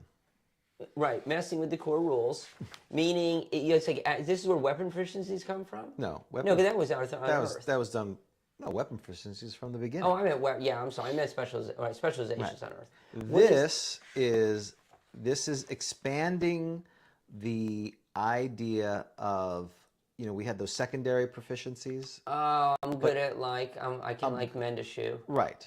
But now it takes it to, as you acquire weapon proficiencies every few levels, you now acquire non-weapon proficiencies, which is the idea. It's the perennial thing of, hey, I want to build a fire. What do you know about fire? You're a cleric. Well, clearly I'm a fire builder, so I can have a proficiency in fire building, or healing, or tracking, or all this other stuff. No, when I grew up, you roll a dex check. Right. Well, that's what they're doing. It doesn't say you can do it. You have to roll a check, which is against an attribute, and you get bonuses for it if you have a proficiency. So can you tell me some of them? Like what Sure. are there? Is there a big list? How many are there? There are adventuring proficiencies, such as fire building, fishing, healing, mountaineering, rope use, slow respiration, swimming, animal noise. Those are some of those. They also have craftsman proficiencies, animal trainer, blacksmith, gem cutter, miner, smelter, weaponsmith, weaver. And so animal trainer is the appropriate abilities, wisdom, and if you have it, you get a proficiency bonus. How about that? I don't like it. I don't like it at all. Well, that's what they're saying. So back to your question. The modifiers, it says the modifiers for increased skills seem to penalize rather than reward, and conditions for doing a great job seem to be exactly wrong. Do you know anything? This is the non-weapon proficiency system. Yes. Okay. Does anything seem to be? So I think I'm going to guess that they are reading it because a proficiency check, as we've done it, because again this has been around for a long time. A proficiency check for use of proficiency is necessary in two cases. It's made exactly like an ability check. The player rolls a d20 and compares the results of the character's ability score listed for the proficiency. In many cases, a proficiency will be listed with an ability check modifier. This is the die roll modifier. Thus, a +3 makes a d20, a 12, a 15. In addition, a character using proficiency slots to improve their proficiency die modifier is increased by 2 for each slot. So what they're saying is, when a check is determined as a quality. So basically, again, you should be getting a bonus. But are you adding? Let me ask you that. Go to that chart. Are you on tables 11 or 13? Are you page 25, 26? Yes. Okay. Does it say die roll modifier? Right. And it's like telling you what to add to your die roll? Right. Well, it says subtract. It says subtract? Yes. What edition do you have? Mine is... That's a good question. I have the blah, blah, blah. What does it say? Doesn't say here. Doesn't say what edition. All right. Well, I'm going to start reading this. Okay? So I think what they're going to say is that he's reading it wrong in that, or they fixed it. I'm not sure what the case is. But if it's a minus, it's supposed to help you because you want to get under your ability. Right. And it says plus, right? No, mine say minus. You're saying minus. Okay. Here's the answer. Okay, already! Exclamation mark. You're right. There is something wrong with the DSG non-weapon proficiency system. Our thanks to all the players and DMs who wrote more or less politely and informed us of this fact. The original system was changed during the final playtesting period that took place while the book was being edited. We went through the manuscript and thought we'd caught all the places where the text needed to be changed. We missed a couple of simple ones, and this caused a tremendous problem in the system. The solution is simple. The column on tables 11 and 13, pages 25 and 26 respectively, that reads die roll modifier, right? You're there, right? Yes. Should read ability modifier. Also, every place you see die roll modifier in the proficiency section, change it to ability modifier. This is what was originally intended so that adding proficiency slots improve your character skills. Notice that the proficiencies with negative modifiers are the most difficult to master in the correct system. The second change that needs to be made, this is long, involves the discussions of proficiency checks that grant extraordinarily good or bad results. These unusual results come from the proficiency check roll itself, not from a separate roll to determine extraordinary success or failure. The numbers mentioned in those patches should be reversed, i.e. change 1 to 20, 20 to 1, 3 or less to 18 or greater. So, for example, James, go to the top of page 26. Yes. It says that a roll of what increases the range of a bow or arrow by +2? The top of page 86. +2. A roll of what increases? A natural 20. Yes, it says that a roll of 20 increases the range of the bow or arrow by +2. This should say that a roll of 1 grants this increase. Yeah. Similar passages also exist in the weaponsmith and direction sense proficiencies. And don't forget to change the paragraph on page 23. Yeah, it's all jacked up. Right above, you see the construction time Yeah. heading? To say that a check, what is a failure? Check of what or greater is a failure? Right above it, 3 or less. It should be 18 or greater. Right. So I think your minuses, I think it's all wrong. It's all wrong. It's all jacked up. The minus are, so it's like, people are always confused about that with ability checks. Usually you think an ability check is, you want a high, almost always when you roll a d20, you want a high number. But on an ability check, you want a low number. Yes. And so actually to say, roll your ability at -2 is a good thing. is a good thing. Right. It would be bad if you subtract 2 from your ability. Right. But if your roll is mine, so all right. Well, so, and this is why later, the ability check was a way to get around things that didn't have a skill, or the DM had to come up with a probability. The problem with ability scores, on most people's ability scores, especially later when you have option 4, the different ways to roll, is your ability scores were typically pretty high. They were at least 13. So you had, for anything, a 65% chance of making it, which is much higher than a lot of other things were. Like the thief initially has, 20% chance to hear noise, or 10% chance. But if you were to say, hey, I'm a ranger, in other words, if there was a skill that wasn't illustrated, it's typically very low. But then you're making these random rolls. If you start with ability scores, most of the average ability score is 9 or 10, so you already have a 50% chance, which is much higher. we sort of saw that with hear noise with thieves in 1E. The hear noise, they don't get any real bonus until later, right? Because people, like a gnome is 4 and 20 or something. Right. But if you're a thief, your hear noise is lower than the 20, I think, or it's like around 20%. It's the same. It makes no sense. You get no. It was a kludgy way to deal. Ability checks are a kludgy way to deal with issues that weren't based in the rules, versus just saying, DM, you come up with, based on the skills that we've done, which we kind of screw people already, everything should be a pretty low chance. But instead they use this, which then became proficiency checks, and then eventually they redid all that in 3rd edition. Again, I didn't really play 3rd edition, and that's what happens when you take something kludgy and you keep building upon it as opposed to ripping it down. Well, if you're going to use ability checks, which I think just about everybody does. I know there's ability checks are not referenced in 1E, but if you do ability checks, well, they're in official modules. Like if I recall, I forgot the earliest version of it. I think it was in Basic or one of those, something there. There's some adventure early on has this thing of, hey, use an ability check. And I like it because, unlike, say, Holmes Basic, that allows you to use your attributes matter. Right. Now, of course, the problem is you do need to do modifiers. Right. It can't always be just straight dex check. Right, exactly. Especially if it's a thief who has 18, then they have a 90% chance of using that versus their skills, which they're supposedly trained on, and a lot of times they have 30 or 40%. I guess the question is, do you care? I don't care. I don't either. So I'm like, let's just keep the game moving. Right. I'm sorry if you fall and die. Roll up a new character. That's right. Moving on. Right? Exactly. You think I blew a call? Fine. We're moving the game along. Right. I blew a call. You're not going to the Super Bowl, Saints, or whatever. The pass interference, not called or whatever. Okay. Does the blind fighting proficiency... Oh, God. Was more about this in here? Go ahead. We'll do one more. And then can we put me out of my misery? Yeah. This has been very valuable. This has been probably the most useful sage advice we've ever had, at least for me. And yeah, I know you know why. Because you'll never look at this book. Correct. Does the blind fighting proficiency aid a character when... What is this, 1.75?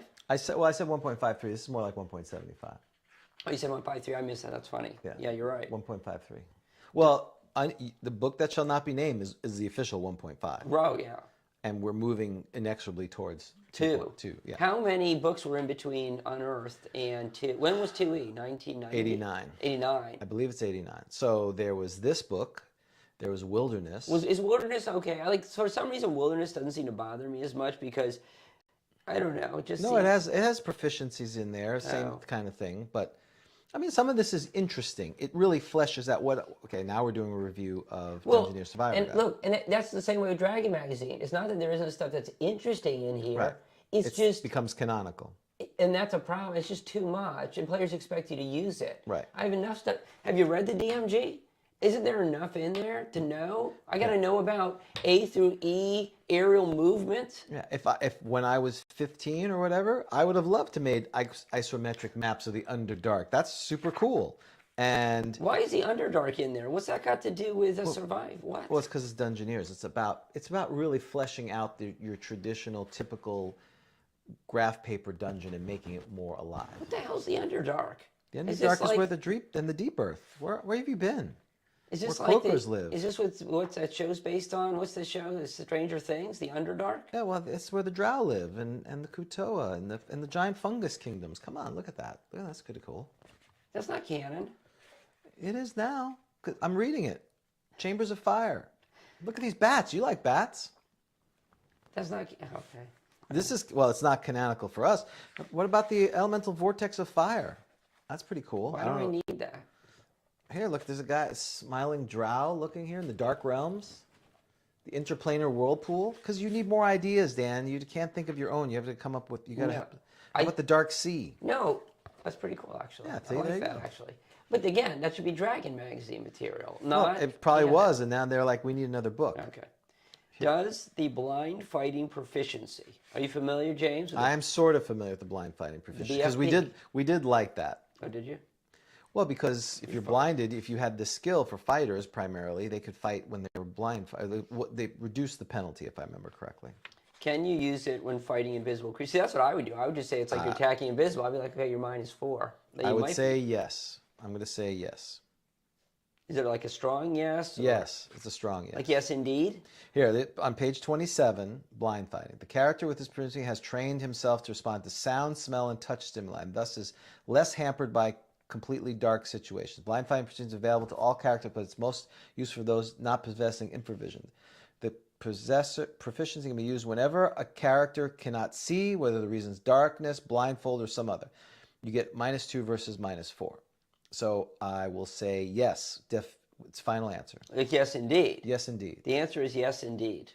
There you go. See, because that's why we took it. The blind fighting proficiency bonuses, only -2 attack, damage, and saving rolls, no AC penalty, and retention of special abilities apply in any situation which a character cannot see his opponent.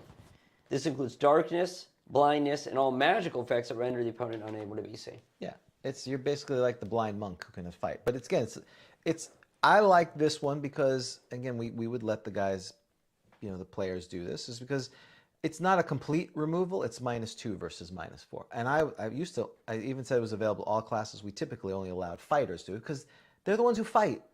Give the fighters something that's useful. All right, so that was not as painful. But you said it was the best sagacious advice you ever heard. So. Well, I'm glad you got the questions. Well, that's why it worked out. You'd actually heard of the book. That's right. Because this is how it would have been if the other came. So it would have been like, what is the chance for a cave-in, above area cave-in on a support column? Yeah. Or I would have been like, whoa, Underdark, that's interesting. Yeah. What's this? You would have spent hours working on it. The Dark Sea sounds pretty Talks cool. about ventilation, noxious gases. I always complain about it, and then I'm like, wait, actually, it's kind of interesting. Yeah. Lava, water temperature. See, they got to show you how to make mine things. That's actually kind of useful. So if I had lava, it is true. when you are like writing an adventure and you got something like lava, you're like, well, what's the word on lava? This is why. Okay. That's why OD&D begat first D&D begat second and third, and the future editions, because people are like, I don't want to have to figure this. What does lava work? Because we go back to, we want the books were canon, and we wanted something in the books. We didn't feel comfortable making rules up. We made up adventures, but rules had more of an issue. Well, you know why? We'd make them up.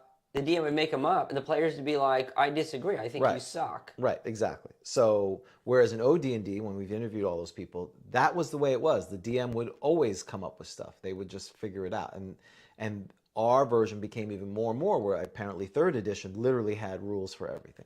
Well, the more rules, and that's why in the old days, Gary said what the DM says is final. It's all that business, right? Don't argue the DM. What the DM says is final. Well, the more rules you have, that sort of undercuts that, doesn't it? Right. Because then it's like, well, wait a second. It's interpretation of the rule.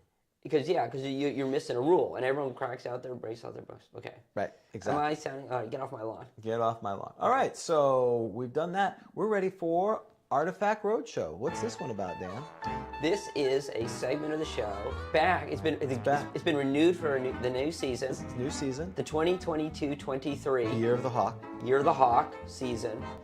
This is the segment of the show, which is a completely novel idea. Yes. Where never done before. Never heard of anything. It's not based on anything. Where I will play somebody bringing a item that I think might be magical to James, who is going to provide a guess as to what this item is and give an estimated value of the item. Now, for the sake of brevity, is that the proper reason? You went through and predetermined, without my knowledge, the item that you've got. Is that correct? Listen, we like to learn. Yes. We take constructive criticism. Of course. And it was suggested that we roll in advance. So Dan, who doesn't know really much of anything, not spend his time reading while everyone else is taking a restroom break. That's right. We may have to go into intermission for some of these things. Correct. So instead, you did it beforehand, and now you are more prepared than you would have been if you remembered what you rolled. Correct. I'm just more prepared. Okay. Do you need a prop? No, there really is no. Unfortunately, well, you know what? I'll use something, but it's not really going to be relevant. It's not. It's actually going to distract me. It's going to make it harder for me to figure out what it is. Exactly. It probably will make it worse because you'll be looking at that and saying, right. So okay. So yes. Hello. Well, hello. Welcome to Artifact Roadshow. How can we help you? Hello. My name's Molly. Hi, Molly. Hi, Molly. And or is it not Penny Penderwater, whatever her name was from the? It's Molly. Oh, excuse me. Why is that funny? Why is that? I'm sorry. I thought you looked like a penny. I look kind of rude. Yes. Okay. So yes, I have a little figurine here. You see, it's about an inch high. It's disturbing. It's got No, it looks like an owl. Oh, it looks like an owl. Not an ogre. Okay. Or a two-headed troll. Two-headed troll. He's drinking beer. Yeah, I love it. Yeah. So so everyone knows I like to collect figurines. I have a whole collection. Really, a menagerie. I do. I usually Who's everyone? All my friends give me figurines. They gift them to me. Really? Sometimes I buy them at the Hallmark store. Oh, okay, like the figurine of the month. You're right, and that was a great promotion. They were limited edition. Did you get them all? I have everyone two of each. Yeah. And so this one was given to me. This one's an owl. By a friend. It's by an owl. And it looks to me like it might be more valuable. It looks better. They said that they had bought this at an estate sale. Oh, estate sale. Of a halfling. Okay. They found him dead with dung. I've heard there's been a recent spate of murdered halflings smeared with excrement. Well, this must have come from one of those killings. Apparently there's a serial halfling killer on their wire. Okay, thank you. Is there any dung left on there? This is a slight nutty Oh, I'm sorry. Yeah, I have a cat who sprays a lot. Oh, okay. I was wondering where that was from. Oh, my apologies. Yes, that is cat. Cat urine. That's, I'm sorry. I was thinking it was harpy with. I should have warned you. Yeah, but When I saw your tongue coming out, I should have stopped you. Sorry. Yes. that's unfortunate. Yes, that is for you. So, yeah. So So this one looks. It looks better. It looks better than the other one. It looks more valuable to me. Oh, okay. So, and they said they bought this at an estate sale of a dead halfling that had been found in his pocket, and that's all I know about it. Okay. Well, I think your friends are right. They're very. You have some really good friends that they're scouring the recently felled members, residents of your town or city. What city are you in? Pennywise. Pennywise. I thought it was Troutdale. Troutdale. You look like a Troutdale. I had to get out of there. That place is crazy. I heard a lot of bloodletting. I heard there's a new king. That's right. When I heard King Bloodletter, I'm like, I'm moving. I'm going to Canada. I'm going to. That's right up the road. So yes, this, unlike the Hallmark ones that you receive, is dare I say wondrous. It's a wondrous thing in that if you have, I believe, if you have a command word, and I don't see anyone sketched on here except made in China. I don't know if that's it. I don't know where China is, but apparently these are wondrous figurines. And if you have the command word, they will spring to life in the resemblance of the figure, and it will do your bidding, if I remember correctly. Oh my! So I assume if we had the command word, you could make an owl. Well, oh my! Is there any? How would I get a command word if it didn't come with it? Can I write to the manufacturer? You know, it's and I forgot the manufacturer's name. I'm not a very good. I've just started this week, and I was into potions and swords. That seems to be the most common thing I dealt with. So this type of item I'm not as familiar with. Because there's a guy named Saul who. Saul. Is, I don't know if he's somebody who might be able to help me out with figuring out the command word. It's unfortunately, because you've possessed this now for a while, clearly because of the cat urine. You'll probably need to. Do you know how long the previous owner has been dead? Oh, the halfling. I know. I don't remember how long. Oh. So I would suggest, instead of going to Saul, I would go to Brother Bob's communicative speak with dead emporium, and depending on how long they've been dead, you could ask the previous owner what the command word is. Oh, he's so the halfling is buried in the cemetery up the way. So how exactly? Well, you bring Brother Bob. Brother Bob would go. You'd probably have to pay the family to dig him up, and you speak to the dead halfling. Would you think Brother Bob would he do that? Like, would I just, because I would be a little uncomfortable doing that. Would he go to the halfling family? And I'm sure it's part of the services. I'm sure there's like a platinum plan, right? Where they go seek. It's kind of like when you have items that are lost, he can go out and work with the deceased and say, as an added bonus, they'll come speak to them. Right, and maybe ask like some extra questions for them. For them, exactly. Like right. You would pay for it, but they would get the extra questions. Right, like where's the key to the back house? Right, because you didn't come home. Yeah, and why'd you cut me out of the will? You cheap bastard. Right. I got you. Okay. I like this idea. So this, because I assume they have a goldenrod will done, but we don't know that. Right. This is a lot of information. So based upon, obviously, unfortunately, without the command word, that obviously I assume reduces its value. How much? Well, you have to add the cost to speak with dead, and that goes up excrementally. Exponentially.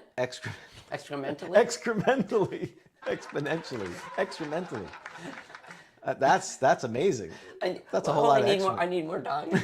Lots of dung. Excremental amount. Excremental, just straight up or straight down.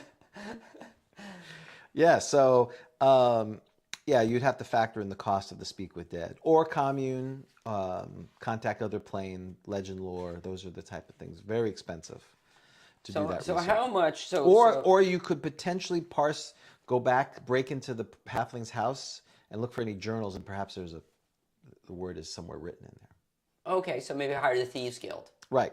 Or a gravedigger. Yes. Steve Zilder Gravedigger. Yep. Thank Yep. you. That's right. Well, that's very useful information. Thank Thank you. you very much. So how much do you think this would go for at auction? Well, I'm going to say if it had a command word, Yes. I would think it's worth about 3,000 gold pieces. Oh, wow. And without the command word? 1,000 gold pieces. That's still not bad. No, it's not bad, I would say. So it's a marvelous figurine, whoever the owner is, and I forgot the guy's name. So that's my guess. James, you are absolutely correct, sir. Is it Nistel's Marvelous Figures, was it? It is a figurine of wondrous power. Okay. You are absolutely correct. There's not a name of it then. It is not. It is the serpentine? Serpentine? Why? I don't know. Why is it a serpentine owl? Uh-huh. So a serpentine owl becomes a normal-sized horned owl, AC 7, 24-inch move, 2 to 4 hit points, 1 to 2, 1 to 2 damage, if its possessor so commands. Or it can become a giant owl if its owner so requires, which is pretty awesome. The latter usage, however, is limited to 3 times. Thereafter, the statuette loses all of its magical properties. Oh, that's a bummer. That is a bummer. I hope they tell you that in instructions. Yeah, well, you'd have to do legend law for that. So the normal-sized form of the magical statuette moves with 95% silence, has infravision of 90 feet, can see in normal, above-ground darkness as if it were full light, and twice as well as a human at that. Its hearing is so keen as to able to detect a mouse moving at 60-foot distance. Thus, silent movement chances are reduced 50% with respect to the serpentine owl in smaller form. Furthermore, it can and will communicate with its owner by telepathic means, informing of all it sees and hears according to its low, 2 to 4. See, according to its low. Wow. See, they say, this is interesting because we have to speak with the animal business right, and they're burning not mammals. Yeah, they're not Mensa candidates when you talk to the animals. Right, right. You're Getting very basic information. Right. Mouse. Right. Danger. Hot. Right. I don't think. Yeah. If commanded to giant size, a serpentine owl is in all respects the same as a giant owl. See giant owl. As with most other figurines of wondrous power, this one readily obeys all commands of its owner. This is like way better than a fine familiar because it doesn't take the hit points away from the magic user. True. Well, you can communicate with it, though. You've read that. You believe. I can't remember what we talked. I know we talked about this. Whether you can communicate with your fine familiar. You can communicate if it's in range. That's the Okay. thing. This is pretty cool. Yes. So does this mean when it says, so the gold piece value is based upon the hit die of the figurine? Oh, okay. Does that mean it's the hit die of a giant owl? That is a great question. I've got to look it up. Because it doesn't say that. I have no idea. Versus a normal owl, which would be almost nothing. Right. Well, where are you looking at? I'm on page 144 and 145 of the DMG. Yeah, so at the beginning part, page 144, when a figurine is tossed down and a command word is spoken, it becomes a living creature. So that's where I was right about that. You're correct. And you're correct that we needed a command word. And if it's slain, so if it's destroyed in statuette form, it's forever ruined. But if it's slain in animal-like form, it just reverts to statue of confirmation and can be used again. Which is nice, which is better than fine familiar. So then, we're looking at, to your point, the owl. So we go, what page are you on? Owl? No, I'm sorry, what page is 144, 145. That's the figurine. Right, but the cost is on on the table. Where's the table? That is on page 123. 123. Got it. Okay. So, and it says on asterisk, per hit dice of the figurine. I'm going to say in its large form because they would be, the other one has no hit points. So it's their supersized one. So what is a giant owl? 4. 4. So you were very close. That would have been 4,000. So I said 3,000. And so you did very good. Thank you. And command words. I wonder if there's an entry for command words. And I know we've talked about this. Command word. Yeah, 118, 119. I know that's going to be for wands. But it's for anything that needs a command word, I believe it covers. Yeah, okay, so command words. It says 118. It's really 119. Oh, it's actually 119, yeah. Yes. In order to use a rod, staff, or wand, it is usually necessary to know the proper command word. There are several possible ways to acquire this knowledge. I really liked your idea about talking to the dead owner. That's right. That's why it's... That'd be great. You know, that's an adventure. Yeah. Don't you think? Find a command word. Yeah, You know, well... you got this like amazing item, but you have the command word. Yeah, and so let's go back to Speak with Dead, because I believe you are correct that you need to be near the body or touching the body. You need to have a part of the body. Or the part of the and body. You need a part. And this would not be It's part. not just, you can't just speak in the air. You have to speak with dead. Yeah, and in order to cast a spell upon the body remains or portion thereof. So, Yeah. So maybe, you just got to figure it out. And so up to 7th level is 1 week. 7th or 8th level is 1 month. 9th or 12th is 1 year. Oh, so let's say 9th to 12th level. Cleric. In Wow. order to 1 year. So that's why 1 week is up to 7th level. Where are the spell costs? There's some clerical spell costs. There's not all of them, right? But is there some in the DMG? That's in the GMG, yep. Okay, I'm going to keep reading this while you look back, because I'd like to know how much it's going to cost. Sure. There are several ways to acquire this knowledge. If the item was in the possession of the opponent, it may be possible to learn the appropriate word or phrase directly, either by noting what he or she says when using the item, or by causing the possessor to divulge the information through force or trickery. You, of course, have suggested through Speak with Dead. It is common for spell users to keep such information recorded among their hidden scrolls and spell books. So you could, like, ransack his house. Right. Like you talk about the thief going in there. Go in there, trapper, keeper, look for a book, something in there that has it, right? Right. In case their memories should somehow become impaired or simply prove insufficient. Right. Yeah, you know, it's a bummer is you go to all that trouble, you spend all that money, and the halfling's like, wait, that figurine was wondrous? I got it for this dude. That's right. I don't know. Exactly. You go dig up another dude. Really? Dig up another dude. And if none of these sources should fit the situation, and the item was not found with an accompanying scroll explaining its use in history, it may be necessary to resort to informational spells such as contact other plane. Oh, contact other plane you can talk to. So is that like a Speak with Dead? No, you're talking to creatures in the other plane that may have this knowledge. Oh, interesting. Yeah. Legend lore. Legend lore, 5th level, magic user. Or Speak with Dead. I guess legend lore is better because you can just do it right on the item. Yes. Huh. That's 5th level magic user. So legend lore. Oh, so that's the way you do it. So identify doesn't do it. No. Got it. It's useful to know before I hired Saul. That's a 5th level cleric spells? No. 5th level magic user is legend lore. Oh, it seemed very cleric. Contact other plane. Is 5th level, 6th level, 7th level. I don't remember. Someone's screaming there. That's contact other plane. 6th level. Why don't? Oh, this is terrible. Yeah, the show's just dragging. Round to a halt. I know legend law is 5th level. Do you have crickets? Yes, we do. Let's see crickets. Yeah, Legend lore is 6th level magic. the 6th level. Sorry. And that's okay. I thought it was cleric. No. You're ahead of me. Legend lore is on page 84 of the Player's Handbook in 85. Well, commune is the other ways you can communicate with your deity. This 5th level. Contact other plane. I don't know. Oh, so you're casting your deity what it is? I mean, he'd probably know. Yeah. He can get that information. Well, he can get that information. Right. It's somewhere, right? Like some minion. Legend lore spells used to determine information available regarding a known person, place, or thing. If the person or thing is at hand. What page is this on? I'm on page 85 Of the player's handbook. Gotcha. Or if the magic user in the place in question, the likelihood of the spell producing results is far greater. Okay, so we got the item. If detailed information on the person, place, or thing is known, okay. Well, I got a lot of it. During the information, I got the item. During the casting, the magic user cannot engage in other activities other than routine eating, sleeping, etc. When completed, the divination will reveal if legendary material is available. It will often reveal where this material is by place, name, by name, rhyme, or riddle. It will sometimes give certain information regarding the person, place, or thing when the object of the legend lore is at hand. But this data will always be in some cryptic form, Right. rhyme, riddle, anagram. This is like Wordle. Yeah. Cipher, sign, etc. The spell is cast with incense and stripes of ivory formed in a rectangle, but some item must be set as an addition. A potion, magic scroll, magic item, creature, etc. What? Yeah, it's ridiculous. Only if the person, place, or thing is noteworthy or legendary. Well, we know it'll. This item is magical. It's Yes. got to work. It says you can use It can, yeah. So wait, it's not just going to tell me the command word. It's going to give me a riddle of the command word. Exactly. This is, Gary, the same troll job.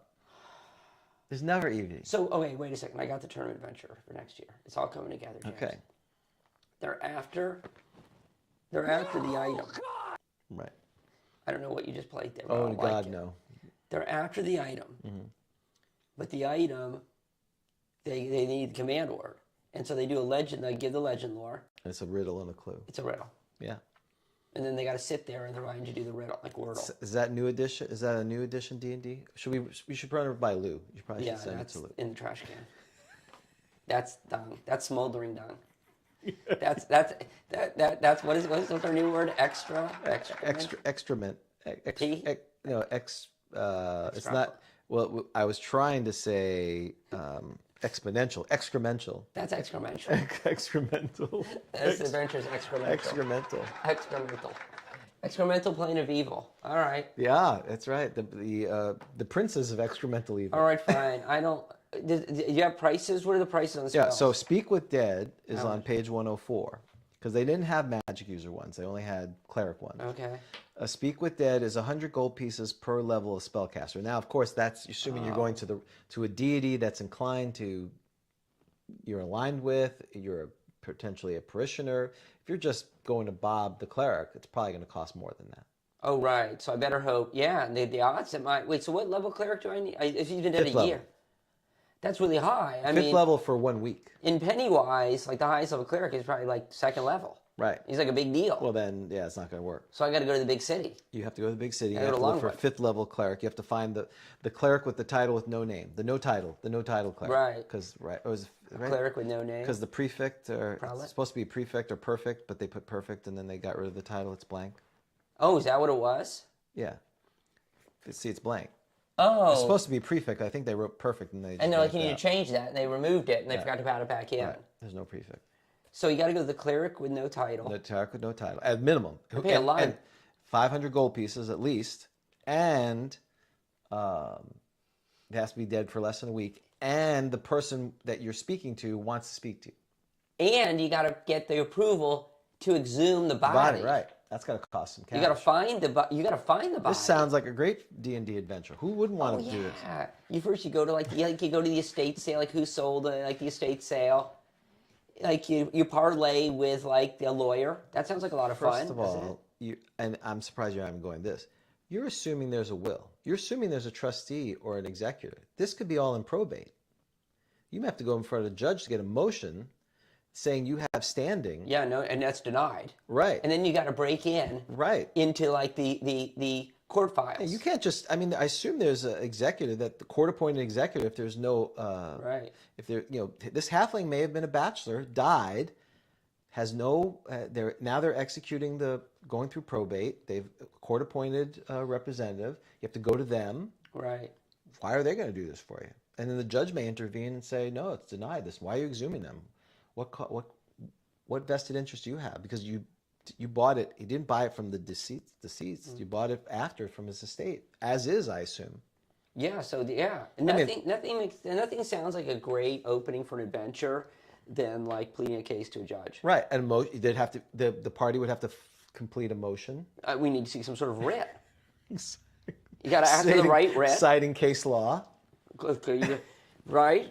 Sir Galahad versus whatever. Galahad versus what was the Morgan Le Fay? Right, and, I believe from the Court of Exchequer in 1127. I believe, Your Honor, you'll see here. Right. Et al. All those people. Yeah. Well, there's probably an NPC. Is there an NPC class for a lawyer? Did anyone ever do that? The barrister.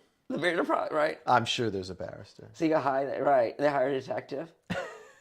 James, you're gonna love running this adventure next year, aren't you? I can't wait. It's gonna be great. I can't wait. There'll be motions and getting a court date. That's most of the adventure. Oh yeah, come back in an hour. Hour? Well, I mean real time at the convention. Come back in an hour. The judge wants to think about the ruling. He's going to have to come back. And then there's an appeal. Clearly is an appeal. Friends of the court will put amicus briefings on behalf of the displaced halfling, because there's probably a scam to steal halfling, because I'm sure plenty of halflings have been murdered by harpies. So. Is there any item the command word would be worth all that trouble? Yeah. Like what? Do artifacts have command words? Some of them do. Are you serious? So you could have an artifact but not the command word. Correct. So you're in search of. Well, what does the planes do? That business. I'm actually asking. Oh, so contact other plane is a 5th level magic user spell. It took me a second to find it. You know, the more we talk about this nonsense, more and more people are coming on. This is. Word's out. GROGTALK's awesome this morning. It's just. Wow. I just can't believe people James care and Dan about are this. on fire. They're Literally. on fire. Wait. How's our? Oh, the flame's going down. That's good. It's good. It looks. Oh, and the flame goes out. We end the show. And the show. It's pretty much over. So they can tell how long the show, how much is left. Yeah. Yeah, because what's this plane's business? Contact other plane is Where- page 80 of the player's handbook. Thank you, sir. Oh, it's so long. It's long. When this spell is cast, the magic user sends his or her mind. Oh, so I need a magic user. All right. Yes, So both of them are magic users. 5th level. That's high. What level you got to be for that? You also could use a sage, by the way. I forgot we mentioned the sage. Oh, he didn't mention that in there, though, did he? I don't know, but In you the could book. use a sage. Once That's you get the hard, riddle. though. Yeah, but you'd have to find a sage that was specific to magic items and this and that. And it'd be 'cause and it could take a long time. They just don't know command words. I No. mean, they know like the capital of Well, they would know Oregon. maybe the place it was built or constructed, and then you would have to go there, and maybe there was like a master key of. Oh, so first thing is like, where might this halfling be from? Right. So the first place is the sage. Right. Then you get to the family, this the will. They don't know it's whatever, right? Ransack the house. Then it's to the courthouse. There's a whole thing. Get the files. Right. Then you get the files. You find out where he's buried or something like that. Then you dig the body up. Well, I assume you have to make a motion to the court saying that even though it was sold at as is the property, that you were deceived, that you thought that it was easy to find. You were deceived by the estate that it was easy. So you're making a motion that they have to help you fully realize this value. Oh, I see. There's a lawsuit against the seller. Right. Yes, Against the right. estate. Multiple lawsuits. Of course. I got you. Maybe a class action, but having people who've bought things without. Well, I command assume words. there's an auctioneer as well. So you'd be suing the auctioneer and the estate. Sue everyone for everything. The cab that took me there, I'd Right. sue them. Right? I might slip in the courthouse. It's just a whole law. It's just a law adventure. That sounds great. It sounds right up someone's alley. I'm just saying. Everyone's lawful neutral. Everyone you counter anyway. Okay. When this fails, I'm sending my mind to another plane to receive existence. advice or information from powers there. As these powers are located at random. Really? Random? So I get the cryptic when I do the what's the one I get the cryptic business? Legend lore. Legend lore I get cryptic. Right. Speak with Dead, I just hope he knows it and remembers it. And Okay. wants to tell you. And wants to tell you. And I got to dig the body up. As these powers are located at random and resent such contact. Wait, what? Oh, and resent. I'm sorry. I'm like resent. Oh, so they're hostile. Yes. Resent such contact. Oh, it's like spam. You're getting spammed, basically, right? You're like on this other plane. Right. And you're getting a bunch of spam. Correct. Okay. Only brief answers will be given. Yes, maybe, never. Well, that's not going to help. The character can contact an elemental plane or some plane further removed. For every 2 levels of experience of the magic user, one question may be asked. Contact with the minds far removed from the plane of the magic user increase the probability of the spellcaster going insane or dying. So this is going to cost some money if you want to go this way. But the chance of the power knowing the answer, as well as the probability of telling the answer, are likewise increased by moving to distant planes. So, but I'm getting only brief. It's yes or no. It's not. Well, it's simple words. I mean, you could argue it will tell you the word. Oh, that's true. You're dealing with It is- answer all. No, well, wait. Oh, it's set. Oh, wow. But it says yes. It sounds like it's a magic 8-ball. Yes, no, or the angry monk. You dice. could be a jerk and just do it that way. Yes, absolutely. no, maybe, never, irrelevant, etc. What's the odds that wait? So okay, so I'm doing a random plane. Okay. Mm-hmm. How do I know what plane it is? How do I do that? Well, Because these powers are located random. So you have to determine how, if you're on the prime material, the elemental's the closest, and then you move farther and farther away. Oh, so I can ask him to contact a particular plane. Wait, Yes, it depends on. So again, you'd have to figure out, the magic user or someone would have to tell you this type of item or thing was, again, built by the magic user, blah blah blah, who's now living on the plane of Nirvana. Oh, so I can go to a plane, but whatever I get there is at random on that plane. Is that what that means? That's right. So, okay. So, I got to figure out who the hell would know a command word on another plane other than the dude? Well, maybe the dude you're talking to, and now there's a minion who's torturing or talking to the dude. Who created it. Other than the guy. Well, other than the guy or the person who made it, or the people who made it. Oh, this is ridiculous. I'm selling this thing for 1,000. Right. Let someone else. This is like going to the bin of wands that are there. No command word. Yeah, the no command word things. So back to identity. So identify, because the Scourge said, wouldn't identify work? Well, as you know, identify is the suckiest spell ever made. Yeah. And it doesn't mention that. What it says, if you're successful, all readable impressions, it will provide some property of the touch. Now, the question is, what is the property that it does? Does it have a command word? It doesn't mention a command word. It just says, first of all, you must wear it, and it'll all fall upon the magic. It says some property. Property of the object touched can become known. Well, that's not a command word is not a property. Correct. And what we mentioned during our shtick was that it has to be within 1 hour of when the item was touched. The person who had it, we assume that the halfling had it and had the command word. You have to, as soon as you get it from them, you have to cast identify. That's why Saul is sitting there in the stall waiting for people to run up. All these adventurers are running up to them and going, here's the thing, because it has to be done within 1 hour per level of the spellcaster, if I remember correctly. So there's a line outside Saul's door, and people are like really nervous. Right. They're like, this line isn't moving. I'm not going to get there in time.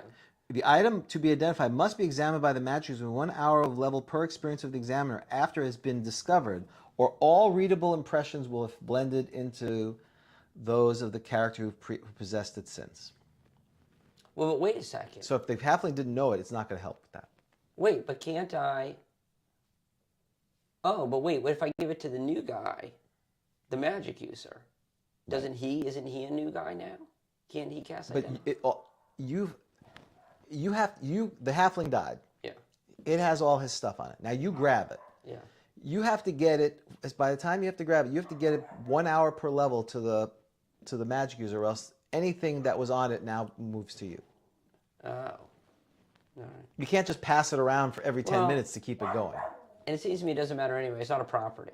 Right. To me, I would say a command word is not a property. Yes, I agree with that. Right? That's an attribute. So, all right. So, yeah, that's terrible. So, yeah, you better get the command word. Yeah, all right. Okay, so the market for this stuff is really reduced by the lack of command words. Okay. Yeah, so but again, like, hey, Jonathan, how are you? They, Contact Other Plane has the thing of, they have knowledge that we mortals don't have, so you would have a chance to get it. Okay, but all right. But they could also lie to you. But you got to figure out what plane you're going to. Right.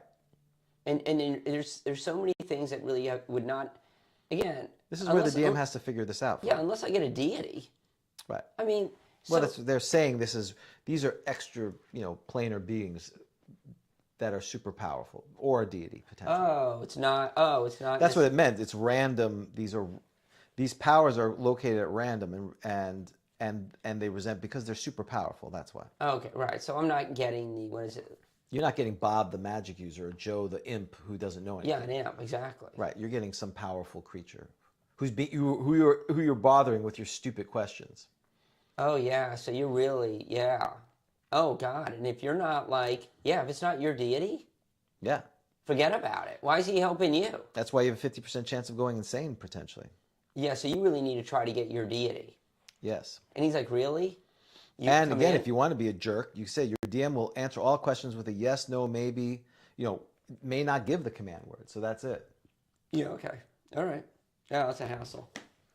That's useless. Sold. 1,000. Vic doesn't know I have a dog. Yes, I have a dog now. He was he took over for Dan the last time he wasn't here when he took some time. So that's the point. The point is, how much pain do you want your players to go through to use their magic items? Yeah. Is that part of the game that you want? No. Well, that's why they got rid of it. Unless it was an adventure. The answer is no.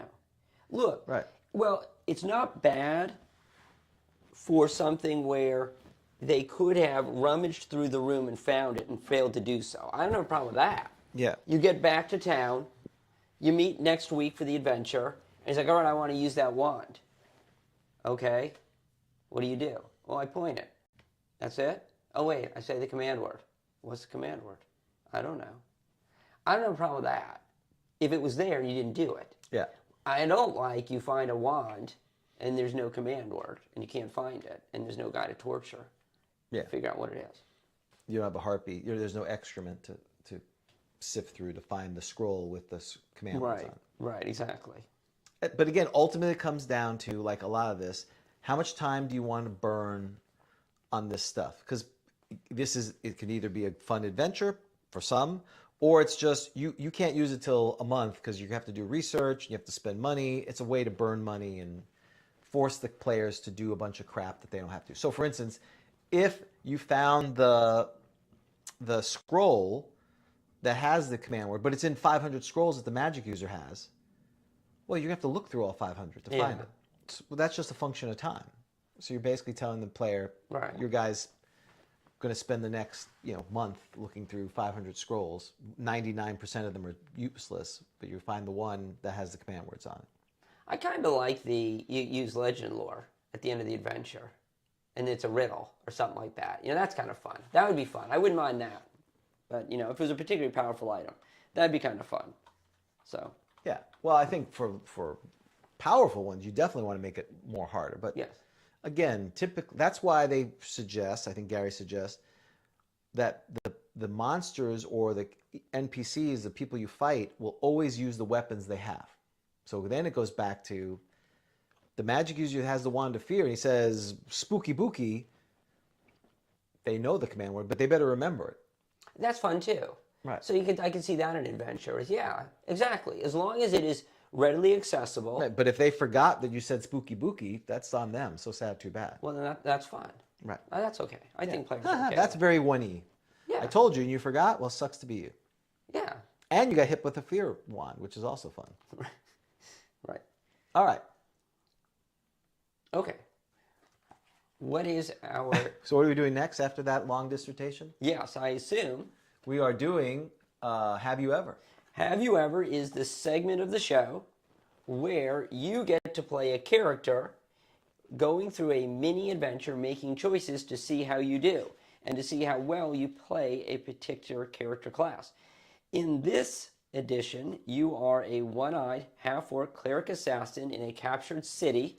You are named Half-Assassin. Half-Assassin. And as you may recall, you are trying to rescue Queen Mabel. Yes. And you may say, why would you be trying to rescue Queen Mabel if you are a one-eyed half-orc cleric assassin? Well, because you basically are a turncoat, right? And yes, and you want money. And you want money. So you are, you are in the palace where she is. So this is based upon the Have You Ever adventure series in First Encounter magazine from friend of the show, Kelly Villamere. Delph approved. So, yes, Delph approved. So, nod to him. And as you may recall, you are in the palace. Yes. You just fought a gelatinous cube. Are you ready to go? Yes. Well, we're dead, so it doesn't matter. So our things, and this is from which issue of Flipping and Turning? Number 7. Number 7. Okay. So get out your issue number 7. And we are on K. You quickly find yourself in an area of the dungeon where prisoners are taken to be tortured. The area is lit with smoking torches thrust. GROGTALK? Huh? They're listening to GROGTALK? Yeah, basically. Yeah, right. Yeah, they're being tortured. The area is lit with smoking torches thrust into wall sconces. There is a heavy animal smell, and you can hear the sound of growling and snuffling in the room at the end of the corridor. You peek inside and see a pack of fierce-looking canines guarding the door to the next room. You decide to 1. So pay attention. Listeners, you will have to select one of these 10 choices. Number 1, move silently and backstab a dog, then attack with sword. Okay. 2, read your Speak with Animal scroll and order the dogs to leave the room. Okay. 3, drink the invisibility potion and go through the door. 4, cast silence 15-foot radius and attack with sword. 5, apply poison to your blade, then attack with sword. 6, cast Sanctuary and go through the door. 7, throw dagger, then attack with sword. 8, attack with sword. 9, I know this will be your favorite, James, throw Molotov cocktail. Oh, yeah. 10, display badge and go through the door. Because as you may recall, I believe you have a guard's badge. Right. You could have got it if you acquired it. Some people may have not acquired it, but yes. Generally, they had it. So we give people a few moments to make their choices. That's right. So I've wrote them out in the chat so you can figure out which one you would like to do. Don't be afraid. Nothing like coughing for a podcast. Yes, that's always good. It's always super exciting when you do. All right, do we have any choices here? Anyone?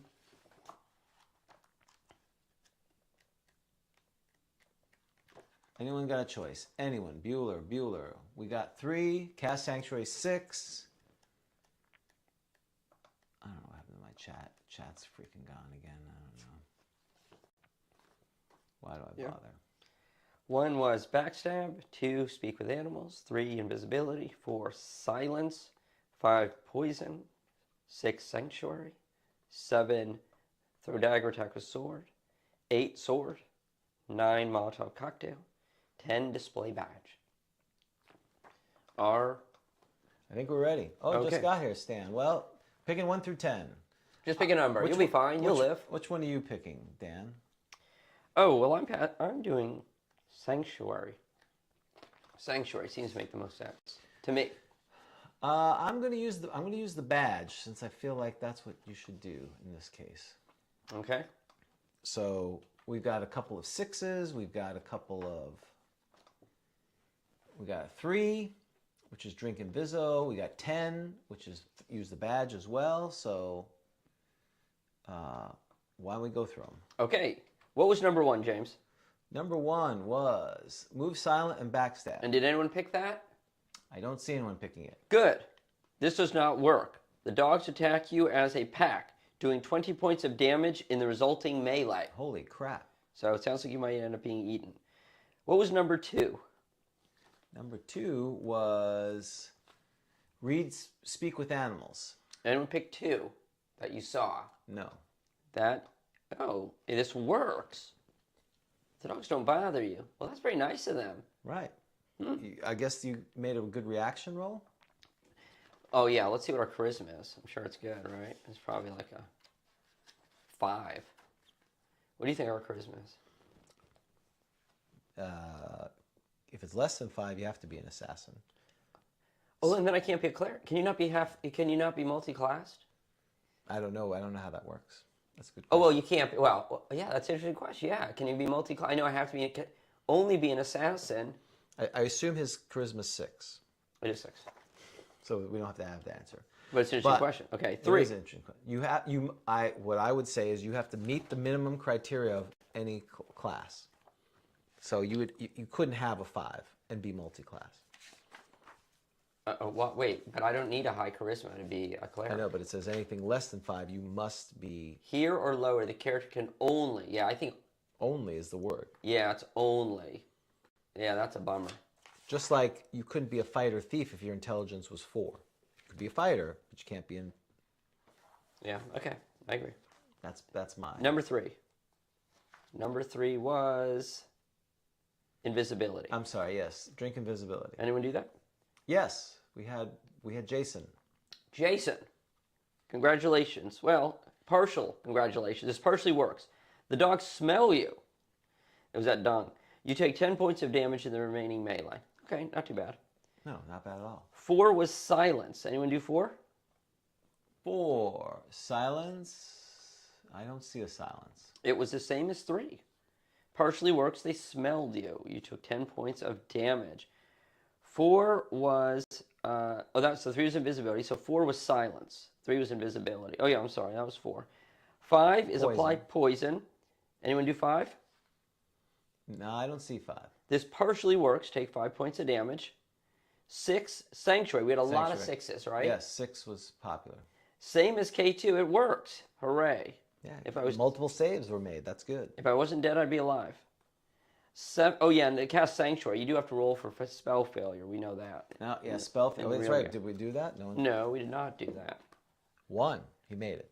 Is that what it is? I'd have to look I'll have up. to look it up. He gives a rule on due to low wisdom score, half-assed has a chance of spell failure when attempting to cast spells. So this does not include the reading of scrolls. So was this a scroll? Animate, continue light, feign death? No, that was a scroll. Oh, okay, then. So you didn't need to do that. Excellent. So that's good. And we've had that discussion before, haven't we? Yes, We don't need to rehash it. that's right. Scrolls is. That's what's great about scrolls. There's no spell failure. Is that what you're saying? Assuming you're the level high enough to cast the spell. Right. So you're right. Right. So you say no wisdom. Correct. Penalty. Right, because all that's Or- been done for the thing. But you have, if you're not high enough level to cast it, then there's a chance of spell failure. Okay. I always figured it's like Not spell failure, the scroll blowing up. It could be reversed or fizzle. So the theory is that if it's in my head, I'm like not very wise and I fumble it. But if it's on, I'm just reading it, I Right. can do it. Okay. Apparently. All right. What number are we on?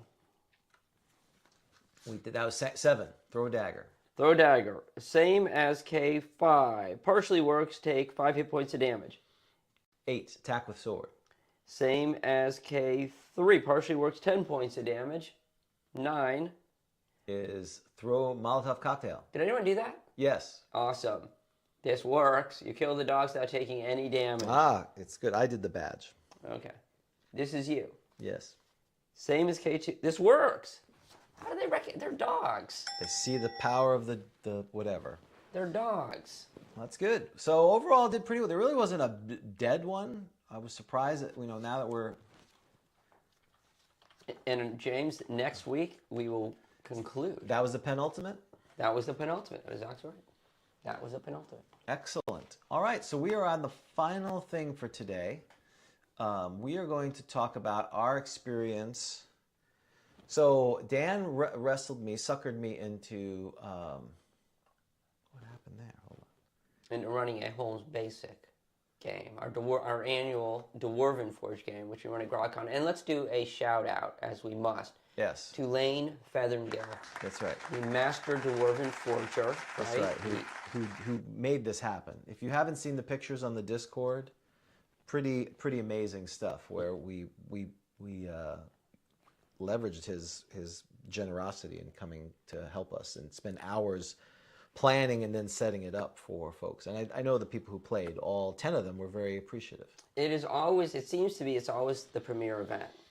Even though the tournament's supposed to be the premier event, it is the premier event. Because it's just such a great site, and Lane does such a good job with putting it all together. He has a wealth of Dwarven Forge material, and I think players just like seeing these awesome dungeons. So we run a Dwarven Forge game each year, and we expanded it because it was so popular last time. I was looking for dungeons that are kind of easy, not too complicated, not multiple levels. Yep. So I ran last time the Tower of Xenopus, the home sample dungeon. Which is very good. It's really good. One of the top adventures, I think.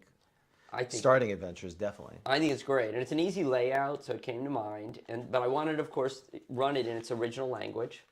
So I ran English? it in English, common tongue. So I used a Holmes Basic rules.